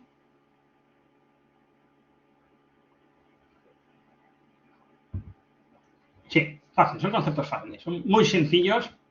A ver, entiendo que muy sencillos, vale, que yo ya los conozco y estoy habituado, pero son ágiles y en ese sentido lo que queremos es que sea hacerlo simple, ¿no? Vale, y entonces una vez, digamos, tenemos el backlog, lo hemos estimado, está priorizado y está estimado, conocemos la velocidad del equipo, que, bueno, ¿cómo empieza un equipo? Cuando empezamos el proyecto, pregunta recurrente, ¿no? Cuando empiezas a poner esto en marcha, ¿y qué velocidad estimamos al inicio cuando el equipo está empezando de cero, qué velocidad cogemos?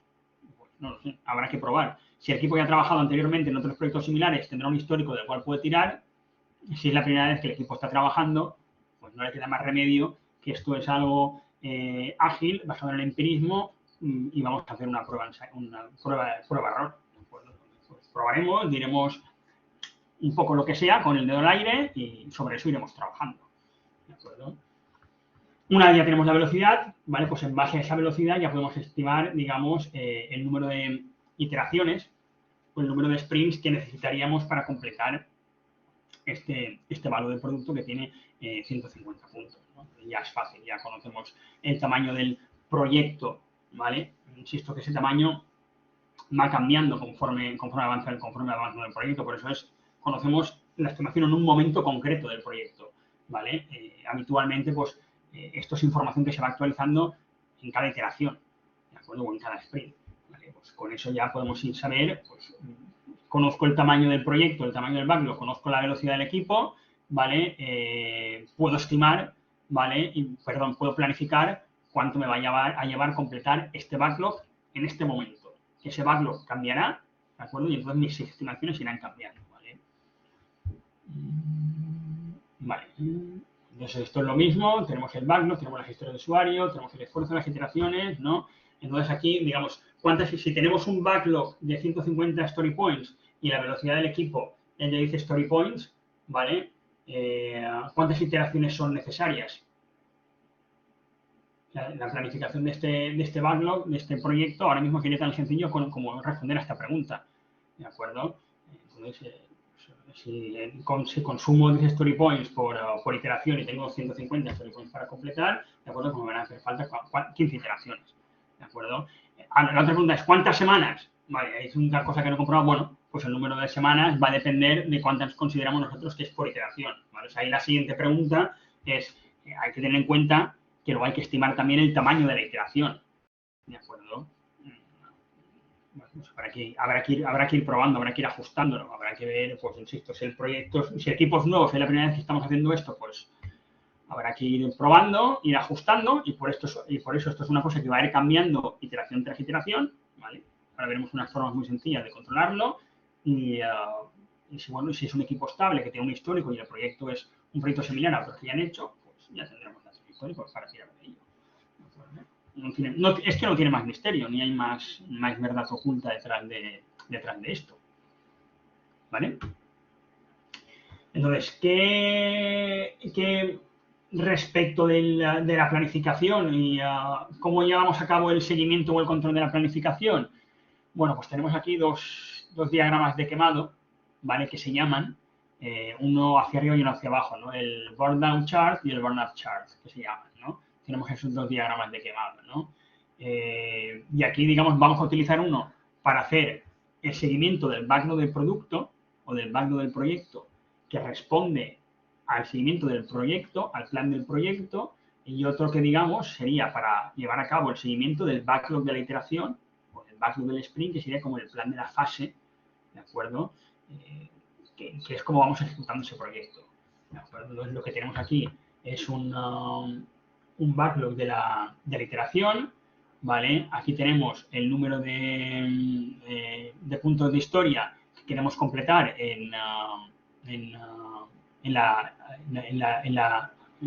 aquí tenemos el número de iteraciones, ¿vale? Aquí lo que os he dicho es que este está recomendado, ¿vale? El ejemplo está hecho sobre un backlog de producto normal porque tenemos un backlog que tiene 200 puntos de historia.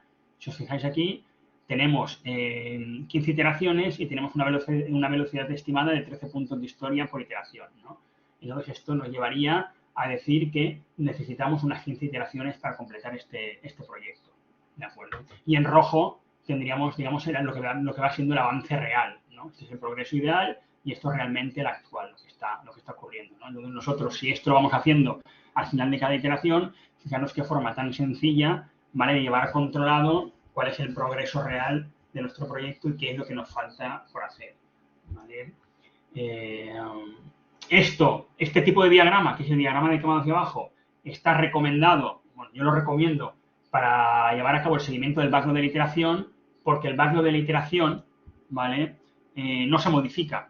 Una vez yo lo he planificado y he planificado que voy a completar 50 o 60 puntos de historia, los que sean esos 50 o esos 60 puntos de historia no van a cambiar, ¿de acuerdo? ¿Lo acabaré o no lo acabaré? Pero son esos 50 o 60 puntos de historia. En el caso del backlog de producto, que es para vale, en el caso del backlog de producto, ahora lo veremos, ¿no?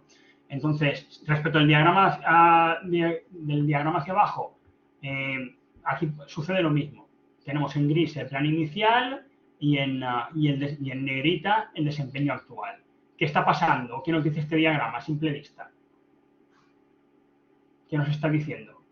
Porque luego esto es otra cosa. El monitoreo de este proyecto, a simple vista, ¿qué nos está diciendo? Si el gris es el plan inicial, si tenemos 500 puntos de historia, lo teníamos previsto completar en 11 días, en 11 semanas, en 11 iteraciones, perdón, en este caso, que vamos más lentos.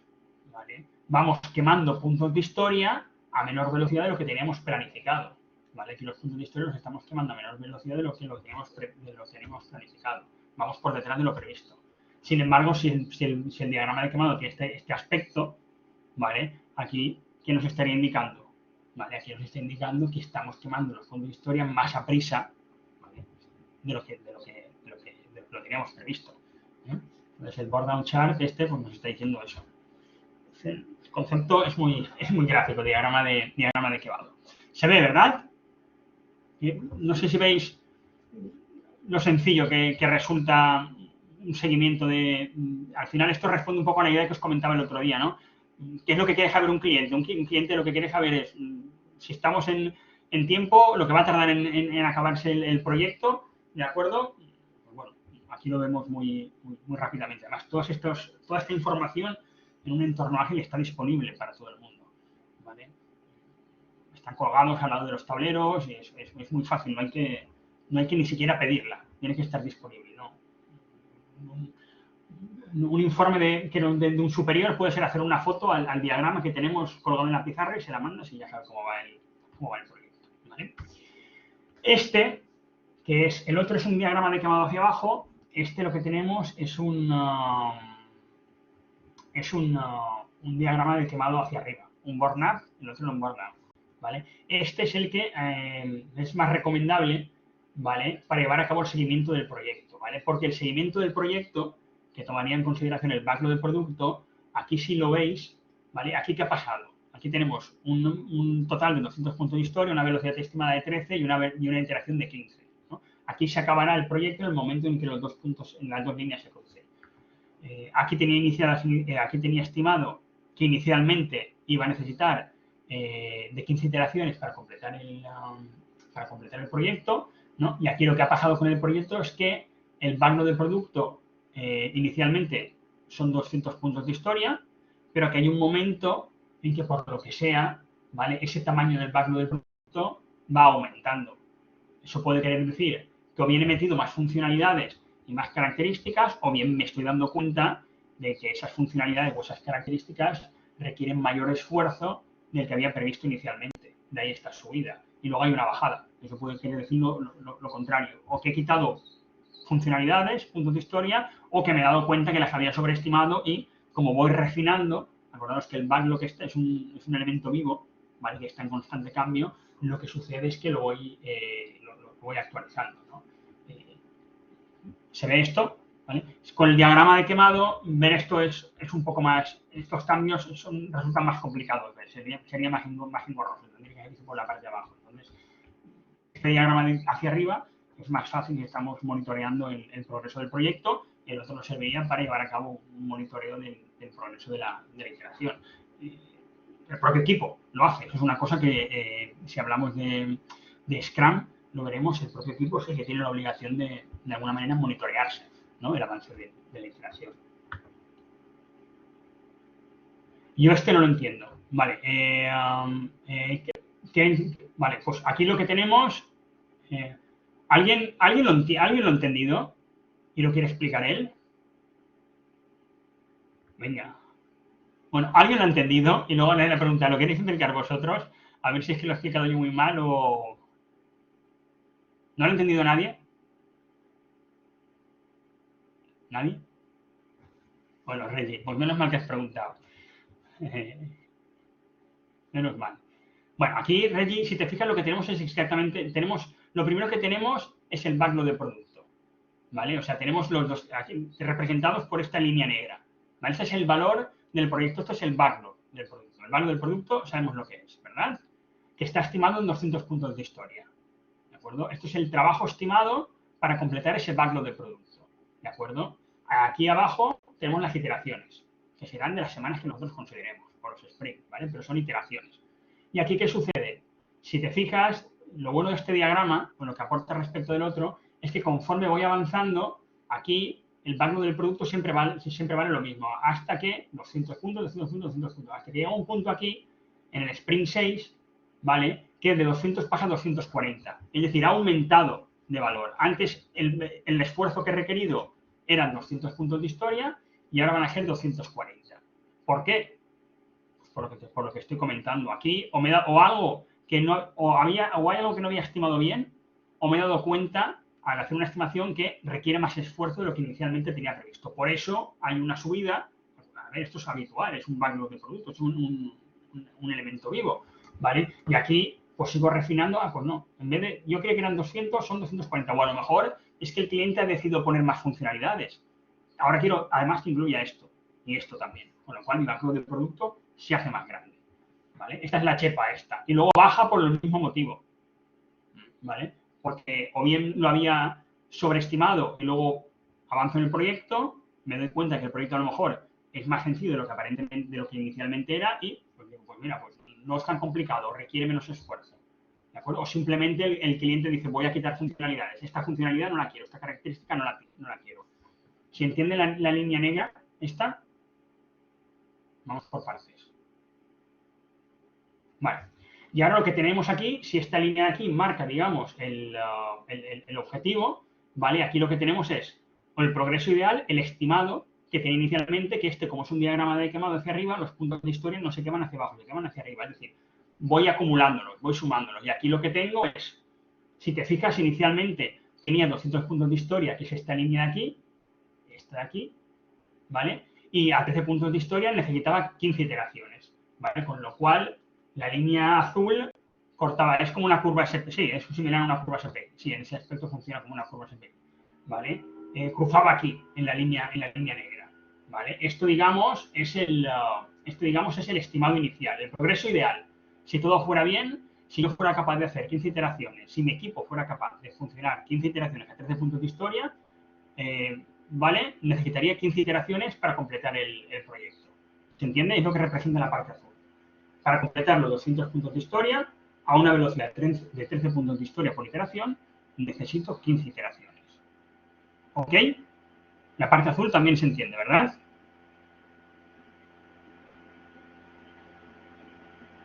¿Sí? Vale. Y ahora, por último, lo que tenemos es, vale, el azul es el progreso ideal. Ahora, ¿realmente qué está pasando? Bueno, pues ahora me pongo a trabajar en la iteración, en la iteración de la 0 a la 1, y aquí, en lugar de 13, he completado 4. En lugar de 27, he completado 14, ¿no? Este es el progreso actual que realmente está teniendo el proyecto. Y me encuentro, el rojo, y me encuentro en este punto, en el momento en el que hago otra estimación, digo, bueno, pues ahora, como esto es una información que se le presenta al final de cada iteración al cliente, para informarle acerca del progreso del proyecto, me encuentro al final de la iteración 8 y con la nueva velocidad, ¿vale? Con los nuevos datos que tengo, lo que hago es calcular o estimar de nuevo, ¿vale? El final del proyecto. Entonces, lo que hago, sí, los rojos son los reales y los amarillos son los que estimo, digamos, que voy a necesitar en base a mi velocidad actual para completar el proyecto. Con lo cual, digamos, trato, digamos, como una tendencia, ¿vale? Y a esta velocidad, con la velocidad actual que llevo, voy a seguir necesitando, porque me he recuperado en algún punto, voy a poder completar el proyecto de esas 216 puntos en 15 iteraciones, ¿de acuerdo? Entonces, en un gráfico, pues bueno, no hago, no sé, no tiene tampoco más misterio. Se ve que no lo había explicado muy bien. No sé si ahora ha quedado más claro. Y también la diferencia entre uno y otro, entre el burn up y el burn down. Este es un burn up, el otro es un burn down, ¿eh? Hacia arriba, porque este quemo acumula hacia arriba y el otro voy hacia abajo, ¿de acuerdo? ¿Vale? Esto es importante. Esto suele salir en el examen. El tema de los diagramas de quemado. Alguna pregunta, ¿vale? Y aquí, digamos, tenéis una diferencia entre las dos. El diagrama de quemado hacia abajo y el diagrama de quemado hacia arriba, para que se entienda mejor. ¿Ok? No lo voy a leer porque... Vale. Otro concepto que tenemos en el ámbito de la planificación ágil, ¿vale? Ya hemos visto cómo estimamos y planificamos en la agilidad. Hemos hablado de sé que es mucha información, pero hemos hablado de puntos de historia, hemos hablado de velocidad, hemos hablado de planificación, hemos hablado del póker de planificación, hemos hablado de los diagramas de quemado, ¿vale? O sea, son muchísimos conceptos, pero estáis, digamos, empapando, os estoy arrojando muchos conceptos, pero es necesario para entender la planificación ágil, ¿vale? Otro concepto que tenemos en la planificación ágil es esto de aquí, que no sé, ¿os recuerda algo esta imagen? Algo me refiero no a algo de proyecto, sino ¿os recuerda algún vegetal? No. A una cebolla, tal vez, ¿vale? Bueno, esto es el modelo de planificación ágil que se llama la planificación en cebolla, o el modelo de planificación en cebolla, ¿no? Que representa los 5 niveles de planificación que tendemos o que podríamos llegar a tener en un contexto ágil, ¿no? Para que luego digan además que no planificamos, ¿no? Que en agilidad nos podemos hacer las cosas a lo loco, ¿vale? Tendríamos la visión, ¿vale? Que implicar una planificación a largo plazo, entre 1 y 5 años. A partir de la visión podemos realizar un roadmap, que se hace una planificación en base a trimestres. Las releases, que es una planificación en base a meses. Las iteraciones, que son una planificación en base a semanas, ¿vale? 2 a 4 semanas, ¿de acuerdo? Y la planificación diaria, pues es eso, que va de medio día a un día, ¿de acuerdo? Pues son esos 5 niveles de planificación, son los que de alguna manera manejamos en un contexto agile, siguiendo el modelo este de planificación en cebolla, ¿no? Y de nuevo aquí lo que hacemos es retomamos, bueno, esto se ve, ¿no? ¿Verdad? Esto no tiene mayor dificultad.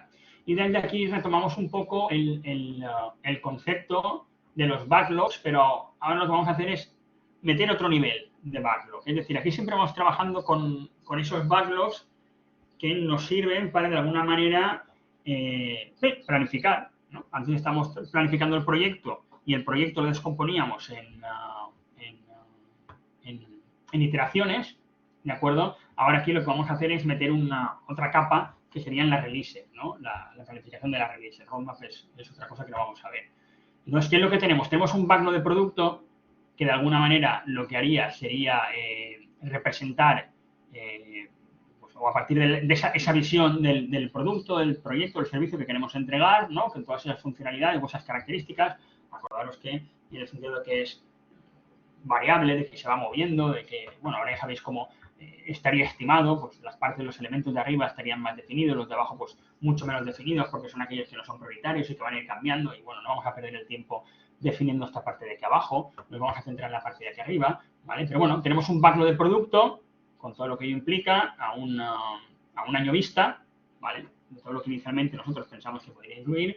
Y luego lo que hacemos es ese backlog de producto lo descomponemos en los backlogs de la release, ¿no? Lo que se entrega. Ojo que aquí sucede un poco como con el concepto de las épicas y las temáticas, ¿no? El concepto de release no lo entendemos en el sentido estricto de la palabra como release, como puesta en producción o como entrega, ¿no? Si lo entendemos como una caja temporal de nivel superior que lo que hace es agrupar varias iteraciones, ¿no? Entonces tenemos un backlog de producto que, bueno, tengo un año para hacerlo, el tiempo de un año, con lo cual, pues, imaginaros que lo corto por la mitad y digo, bueno, la primera parte del backlog del producto lo voy a entregar en la release 1 y la segunda parte del backlog del producto la voy a entregar al nivel 2, en la release 2, ¿no? Y a partir de ahí lo que hago es planifico las releases, ¿vale? En este caso, pues, esta release 2, ¿vale? Pues la descompongo en iteraciones. Esta release 2, que son, pues hemos dicho que es de medio año, que serían 6 meses, pues voy a planificar, pues cada iteración fuera de un mes, ¿vale? Tendría 6 iteraciones, ¿vale? ¿Qué hago? Pues este backlog de la release, pues lo distribuyo en 6 iteraciones. Acordaros que bueno, no vamos a planificar las 6 iteraciones ni de chiripa, porque entonces no estamos siendo ágiles y estamos siendo otra vez predictivos, ¿vale? Entonces lo que hago es me planifico una iteración en detalle, que es la inmediatamente la que voy a ejecutar y me puedo dejar medio embastada o medio planificada otra iteración o otra, ¿no? Eso ya va a depender un poco pues, del product owner, del conocimiento que tenga del cliente, del proyecto, del entorno, ¿vale? Que hay cosas que ya requieren experiencia del negocio, ¿no? Y luego, además, ¿vale? Lo que voy a hacer es, dentro de cada una de esas iteraciones, voy a planificar a diario con lo que se llama una reunión de pie. Un daily stand-up, un Scrum Daily o como le quieras llamar, ¿vale? Esa reunión de pie que la utilizo para planificar a diario, ¿de acuerdo? Entonces, fijaros que estoy planificando aquí a nivel a partir de la visión, por decirlo de alguna manera, del producto o del proyecto, en base a la release lo que haría sería generar una especie de roadmap, ¿no? Con unos hitos a muy gran o alto nivel y luego cada release la descompongo en iteraciones, ¿vale? Una forma sencilla de planificar. ¿Me he explicado? Vaya, tengo miedo. ¿He sido capaz de transmitiroslo? ¿Sí? Vale, genial. Vale, entonces aquí tendríamos una especie de... lo mismo, pero llevado a un ejemplo numérico. Aquí tendríamos ese backlog de producto, ¿vale? Si os fijáis, así tendríamos una estimación, ese backlog de producto que, pues mira, antes lo estamos viendo con tarjetas, otra forma de hacerlo muy sencillo, más allá de un sobre, es con un Excel, ¿no? Por decirlo de alguna manera. Tendríamos el identificador de la tarjeta, ¿vale? Del identificador de la tarjeta, la tendríamos estimada, ¿vale? Y la tendríamos priorizada, la tendríamos ordenada, ¿de acuerdo? Entonces, lo que tenemos es ese backlog de producto, que se responde con el backlog del producto, ¿vale? Luego tenemos las releases, ¿vale? Cada release de 6 semanas, ¿vale? Que incluirían 3 iteraciones, con lo cual cada iteración sería 2 semanas, y eso implica que podemos hacer en cada release, podríamos hacer 9 puntos de historia, ¿de acuerdo?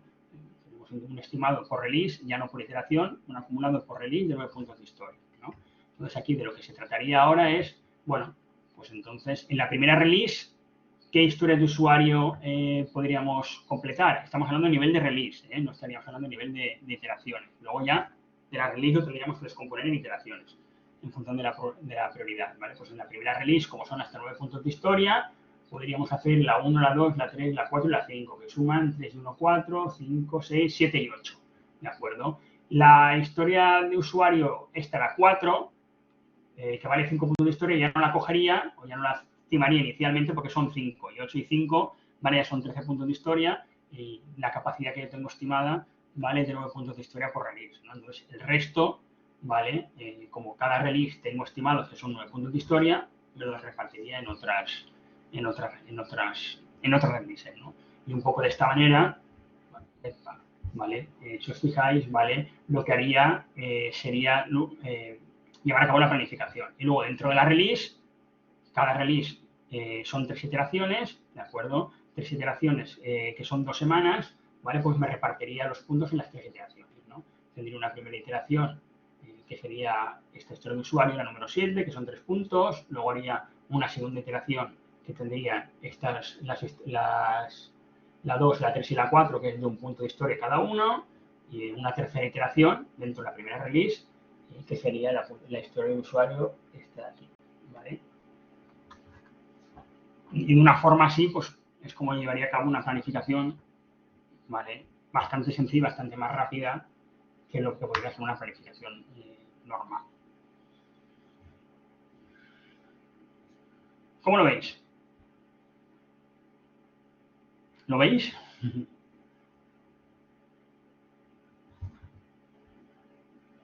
Difícil. A ver, difícil, Sandra. Los conceptos son ahora un poco complicados, pero yo creo que estamos trabajando con los mismos elementos todo el rato. Estamos hablando con los backlogs y con un backlog de producto y con un backlog de iteración. Aquí lo que hemos metido es un backlog intermedio para, digamos, hacer una planificación más a largo plazo, que es el concepto de release, ¿vale? Y esa release al final lo que es como un mini backlog de producto, fijaros aquí, ¿vale? Que lo he partido en 2 y lo que tengo que hacer es luego esto cómo lo ejecuto. Pues, ¿y cómo lo planifico? Lo planifico en base a iteraciones y voy ejecutando iteración a iteración. ¿Vale? ¿Dónde podría estar la dificultad, Sandra? A nivel conceptual. No, a ver, si hay alguna complejidad me lo decís y lo repasamos otra vez. Yo no tengo ningún problema. Prefiero ir despacito, ¿sabes? Porque no vamos mal de tiempo, aunque me hubiera gustado adelantar un poquitín más hoy con Scrum, pero hemos visto cosas que ya no sirven para Scrum. No os preocupéis. ¿Vale? Darle un vistazo, cualquier cosa me escribís, cualquier cosa lo revisamos y de todas formas, pues, lo podemos, la próxima sesión, si hace falta, cuando iniciemos la sesión, yo os volveré a preguntar, si no os quedáis callados y me decís, oye, Juan, aquello me genera dificultades, pues lo podemos repasar, ¿vale? Para recordar sobre la planificación ágil, bueno, pues la planificación ágil no es más que medir la velocidad con la que un equipo puede convertir las historias de usuario en funcionalidades listas para la producción y luego usar esa velocidad para estimar cuándo estarán listas. ¿De acuerdo? Entonces, realmente la planificación ágil es bastante sencilla, tiene mucho de prueba-error, pues, hasta que los equipos pues, están engrasados y las cosas funcionan. ¿Vale? Pero también recordar siempre que son estimaciones, pero que cuando estamos estimando y planificando desde una perspectiva tradicional es lo mismo, solo que esto, a priori, aunque os parezca más complicado, es mucho más rápido de hacer que de la otra forma y es mucho más exacto también. Y más exacto es conforme se va avanzando en el proyecto. ¿De acuerdo? Conforme vamos avanzando en el proyecto vamos refinando y vamos actualizando los datos. Aquí lo voy actualizando, cada iteración voy actualizando los datos. Esos datos me sirven para actualizar toda la planificación del proyecto. ¿Vale? Entonces, en ese sentido, es más rápido y es más exacto también. ¿Vale? Bueno, una broma o un chiste para acabar del amigo de Dilbert sobre programación y planificación ágil. Dice, vamos a probar alguna cosa llamada programación ágil, planificación ágil. Implica que ya no vamos a planificar, que ya no se requiere la documentación y simplemente nos vamos a empezar a escribir código y a compilar. Bueno, genial. Dice, me gusta que eso tenga un nombre, eso ha sido vuestra formación, ¿no? Ahora, realmente vemos todo lo que implica planificar desde una perspectiva ágil y la complejidad que tiene. ¿De acuerdo? No dificultad, sino complejidad, pero hay mucho detrás y hay mucho trabajo y es muy exacta. ¿Vale? Os invito a que la pongáis en marcha. El cuarto elemento que os quería presentar respecto de la agilidad y la planificación, ¿vale? Tiene que ver con los equipos, que como sabéis, los equipos ágiles tienen ciertas peculiaridades, ¿no? Sobre todo aquellas que tienen que ver con la autogestión y con que son multifuncionales, ¿vale? Y, bueno, un poco el principio aquel que decía que las mejores arquitecturas, requisitos y diseños emergen de equipos autoorganizados, ¿vale? Profundizaremos más en la idea de la autogestión y la multifuncionalidad cuando hablamos de Scrum, ¿vale? Y ahora, pues bueno, me interesa pues, recordar un poquitín rápidamente un par de cuestiones, ¿no? Vale, el tema del manifiesto ágil, ya sabemos poner otra vez de manifiesto la importancia de las personas, ¿vale? De los individuos y de la manera en la que se interaccionan entre ellos. De acuerdo que eso es clave, no tanto los procesos, sino las personas, ¿vale? El cambio o la transformación, en muchas ocasiones se ha comprobado que cuando hablas de transformación en las empresas les da un poco de miedo. Si alguna vez os planteáis en una organización, es mejor que habléis de evolución que de transformación, porque la transformación suena como algo muy radical y la gente le tiene miedo, ¿no? Entonces, mejor hablar de la evolución es como algo más lento, ¿no? Que lleva más tiempo y es algo más lento. Bueno, pues como veis, está clara, ¿no? Una estructura tradicional caracterizada por una jerarquía top-down y un trabajo en silos, ¿de acuerdo? Con todos los problemas que ello conlleva, ya lo hemos estado viendo, evoluciona en un equipo ágil hacia una estructura más plana, más orgánica, ¿no? En la que el foco está en las personas, los equipos, digamos, son equipos multifuncionales, ¿vale? Ya no están estructurados en base a silos, sino que dentro del mismo equipo se incorporan todas las funcionalidades y requisitos necesarios para completar una historia de usuario, ¿de acuerdo? La figura del líder ya no está en la parte de arriba, ya no es aquel que dice qué se tiene que hacer y cómo se tiene que hacer, es un líder facilitador que lo que le interesa, lo que le importa es que los equipos estén en flujo, que los equipos no paren, que estén constantemente en movimiento. ¿Vale?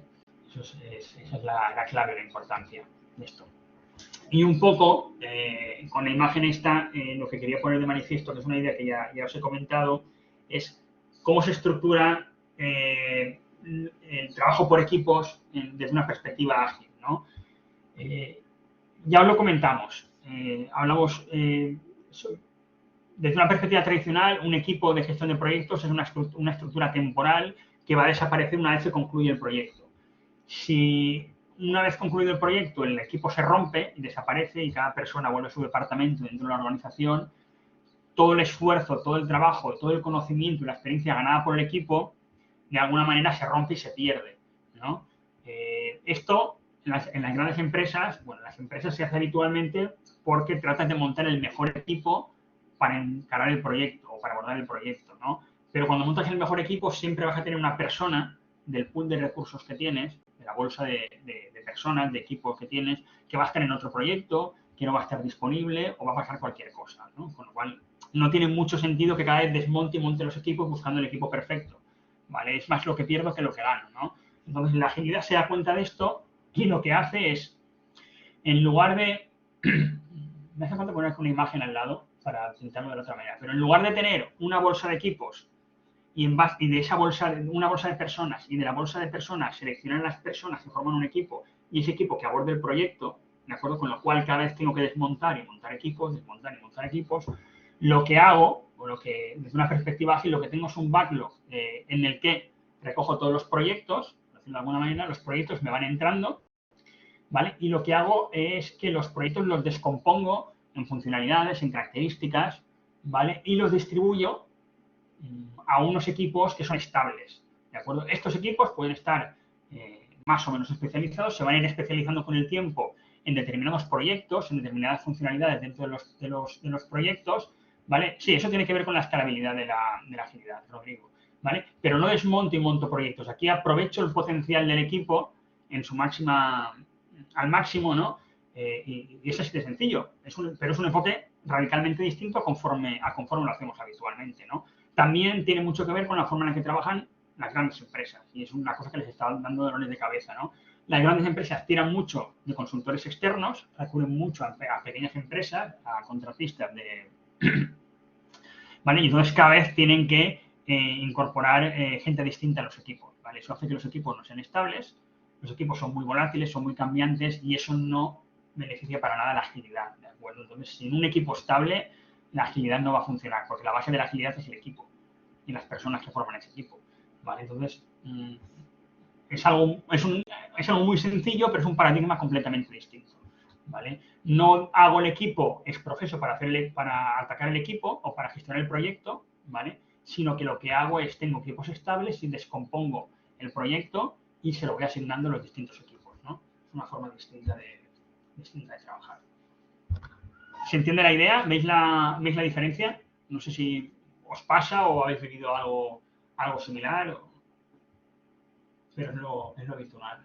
¿Ves? Lo que dice Reggie. Bolsa es la forma tradicional de trabajar. Bolsa personas, reparto por proyecto. Es que si lo piensas, es que es increíble. Es que desmontas todo el equipo otra vez para luego volver a montar y para luego volver a montar otro equipo para atacar un proyecto similar.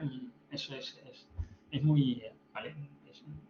Es un modelo simplemente, pero es importante. En la agilidad sería bolsa de proyectos, reparto por equipos. Sí, tenemos equipos estables. La base de la agilidad son los equipos estables. Si nos vamos rompiendo y desmontando cada vez, no va a funcionar. Todo lo que hacemos gira en torno a las personas. ¿De acuerdo? Todo el concepto de velocidad, todo el concepto de estimación, todos esos conceptos, si no, se nos quedan cojos. ¿De acuerdo? Es que es absurdo. La gran empresa que intenta hacer equipos ágiles, pero subcontrata consultores, la consultora cada vez te manda una persona para hacer el trabajo. ¿Sabes? Sí, claro, depende de la cultura, depende de la organización, depende de muchas... Volvemos a lo mismo, siempre. Depende de la organización, Rodrigo, porque depende de la cultura, en gran parte, en gran medida. ¿Ok? Vale. No sé si tenéis preguntas o cuestiones sobre este tema, que nos ha llevado 2 sesiones, pero que lo merece, la verdad. Un tema apasionante, el tema de la agilidad, y esto es solamente la puntita del iceberg. Recapitulando, ¿qué hemos visto? Hemos visto el concepto hemos visto ya en detalle el tema de los backlogs, el tema de las cajas de tiempo, con todo lo que tiene que ver con la planificación, las historias de usuario y poquito más por los equipos ágiles que retomaremos cuando hablemos de Scrum, ¿no? Como ejemplo o como paradigma de trabajo en base a equipos ágiles.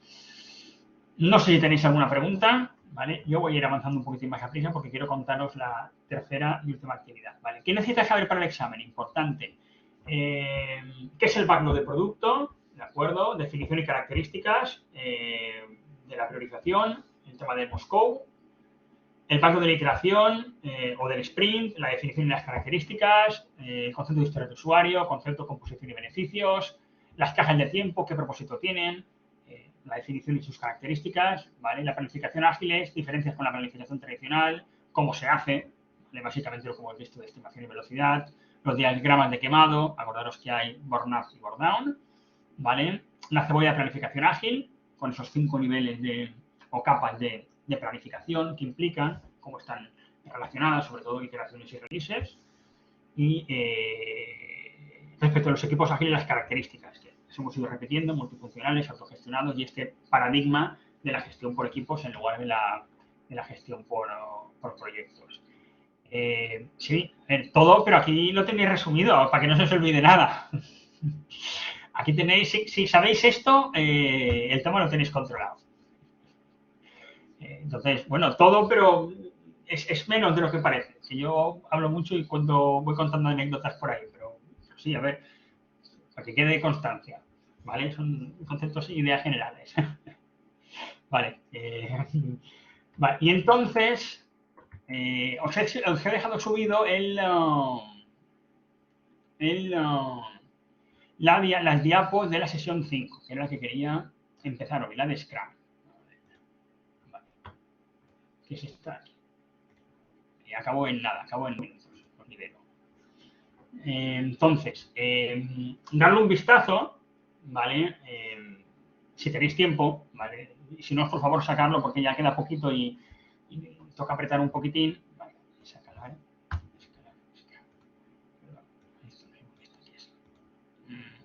Vale.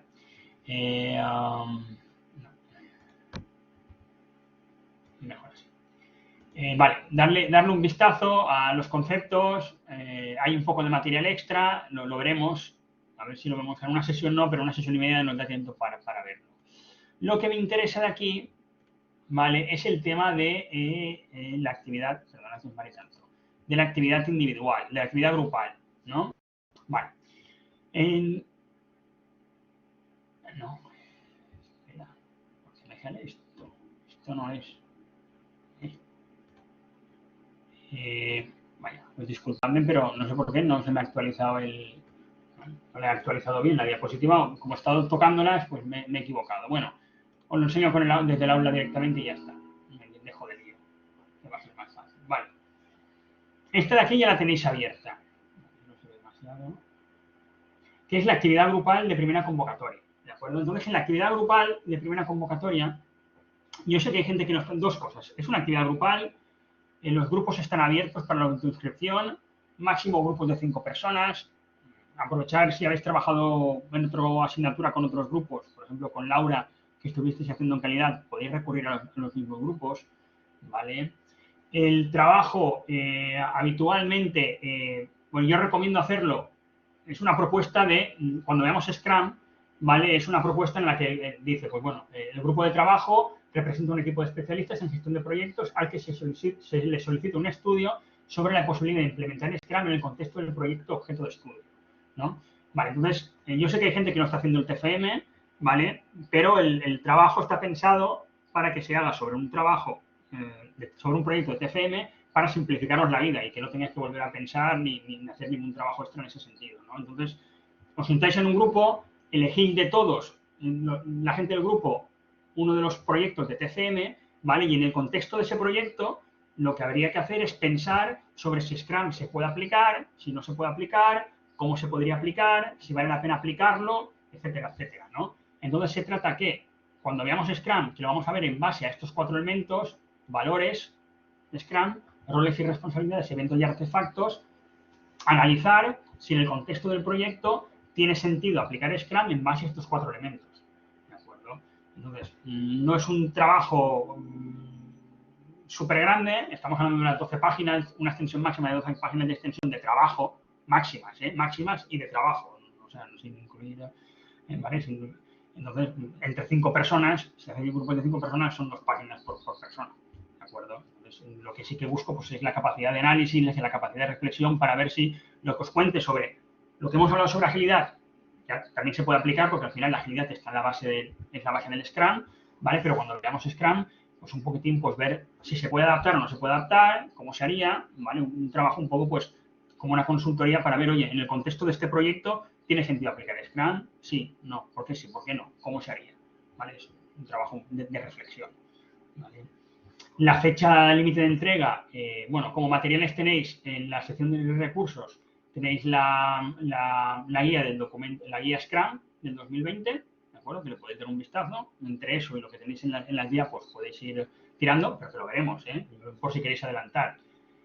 La recomendación es partir de la base de un proyecto que se haya objeto de TFM, que ya está trabajado, pues alguien a lo mejor tiene un proyecto que es más susceptible o lo que sea, y la convocatoria, la primera convocatoria sería para el 23 de enero, ¿vale? A las 23:59. El examen de primera convocatoria creo que es el viernes 21, pues bueno, aquí dejamos el fin de semana luego por si alguien quiere completar. No le ha dado tiempo para que complete el trabajo hasta el domingo 23 a las 23:59 horas, ¿de acuerdo? Los criterios de evaluación están en la carpeta, la rúbrica, ¿vale? Es un trabajo, bueno, es un trabajo, yo creo que es un trabajo bonito. A mí me gusta leerlos, esos trabajos, ¿vale? Para que le deis una vuelta y pues todo esto le veáis el punto práctico. ¿Se entiende más o menos? Insisto, la actividad está abierta y lo podéis repasar. Los grupos están abiertos ya para formarlos, ¿vale? O sea que si alguien tiene tiempo y queréis ir avanzando, podéis avanzar en ese aspecto. ¿Ok? Se entiende bien, genial. Vale, genial, pues eso. Aprovechar para formar grupos que conozcáis y ya está. Por mi parte, por el momento me despido. Ya está después de las Navidades. Sí, las diapositivas. A ver, Sandra me pregunta, ¿para el examen del manual o de las diapositivas? Pues te tengo que decir que de todos los sitios, ¿vale? En algunos casos el manual está un poquitín más extenso en algunas cuestiones, por ejemplo, todo el tema de print, de los procesos, están un poquitín más explicados en el manual. Rodrigo se ríe de ambas. En otros casos, pues está más desarrollado en las diapositivas y las clases también. O sea, yo creo que el que no está viniendo a clase, que lo comprendo, pero bueno, aquí estamos diciendo cosas que van a ir a examen, es que es así. ¿Vale? Si no, ¿para qué me sirve estar dando las clases? Os diré que leyeré los manuales y ya está. ¿De acuerdo? Veremos preguntas tipo de examen en la última sesión. O sea que no ¿de acuerdo? No son exámenes difíciles. ¿Vale? No es que tenga una alta tasa de suspendidos, ni mucho menos. ¿Vale? Pero sí que hay que repasar y sí que hay que conocer los conceptos. Porque si luego te pregunto por los niveles de la planificación ágil, o te pregunto por el tema de la velocidad, o te pregunto por el backlog de la iteración y no sabemos lo que es ni las características, pues es un poco loco. ¿Vale? Creo que son 20 preguntas, no me acuerdo. Lo reviso y os lo digo. Si queréis, os pongo un anuncio, ¿vale? Mañana os pongo un anuncio con las características del examen y así lo vamos concretando ya. Lo dicho, nos vemos a la vuelta de las vacaciones. Cualquier cosa me escribís por email, ¿vale? Igual tardo un poquito más en contestar porque estoy... sí, va a restar siempre. Va a restar siempre. Es que resta por política de la universidad. Está en el reglamento de la universidad que tienen que restar lo mismo que la otra, un 0,16, creo que resta una cosa de estas. Vale, entonces, cualquier cosa, contactarme por email. Igual tardo un poquitín más, pues eso, porque estaré un poco más de vacaciones. Aprovecho para desearos felices fiestas, ¿vale? Y feliz año nuevo. Y animaros a seguir, a empujaros un poquitín más, queda muy poco, ¿vale? Yo sé que vais súper a tope de faena y insisto que, vamos, mi reconocimiento para todos vosotros los que estáis combinando y compaginando la vida profesional con la de estudiante y con la familiar. O sea, chapó por vosotros. Y darle un pequeño empujón que ya aprovechar para descansar y para leer alguna cosa y para dedicarle un poco de tiempo al máster y ponernos al día. ¿De acuerdo? Muchos ánimos y nos vemos pronto. Cualquier cosa, insisto, estoy conectado por email. ¿Vale? Venga, felices fiestas y feliz año. Hasta pronto. Que vaya bien.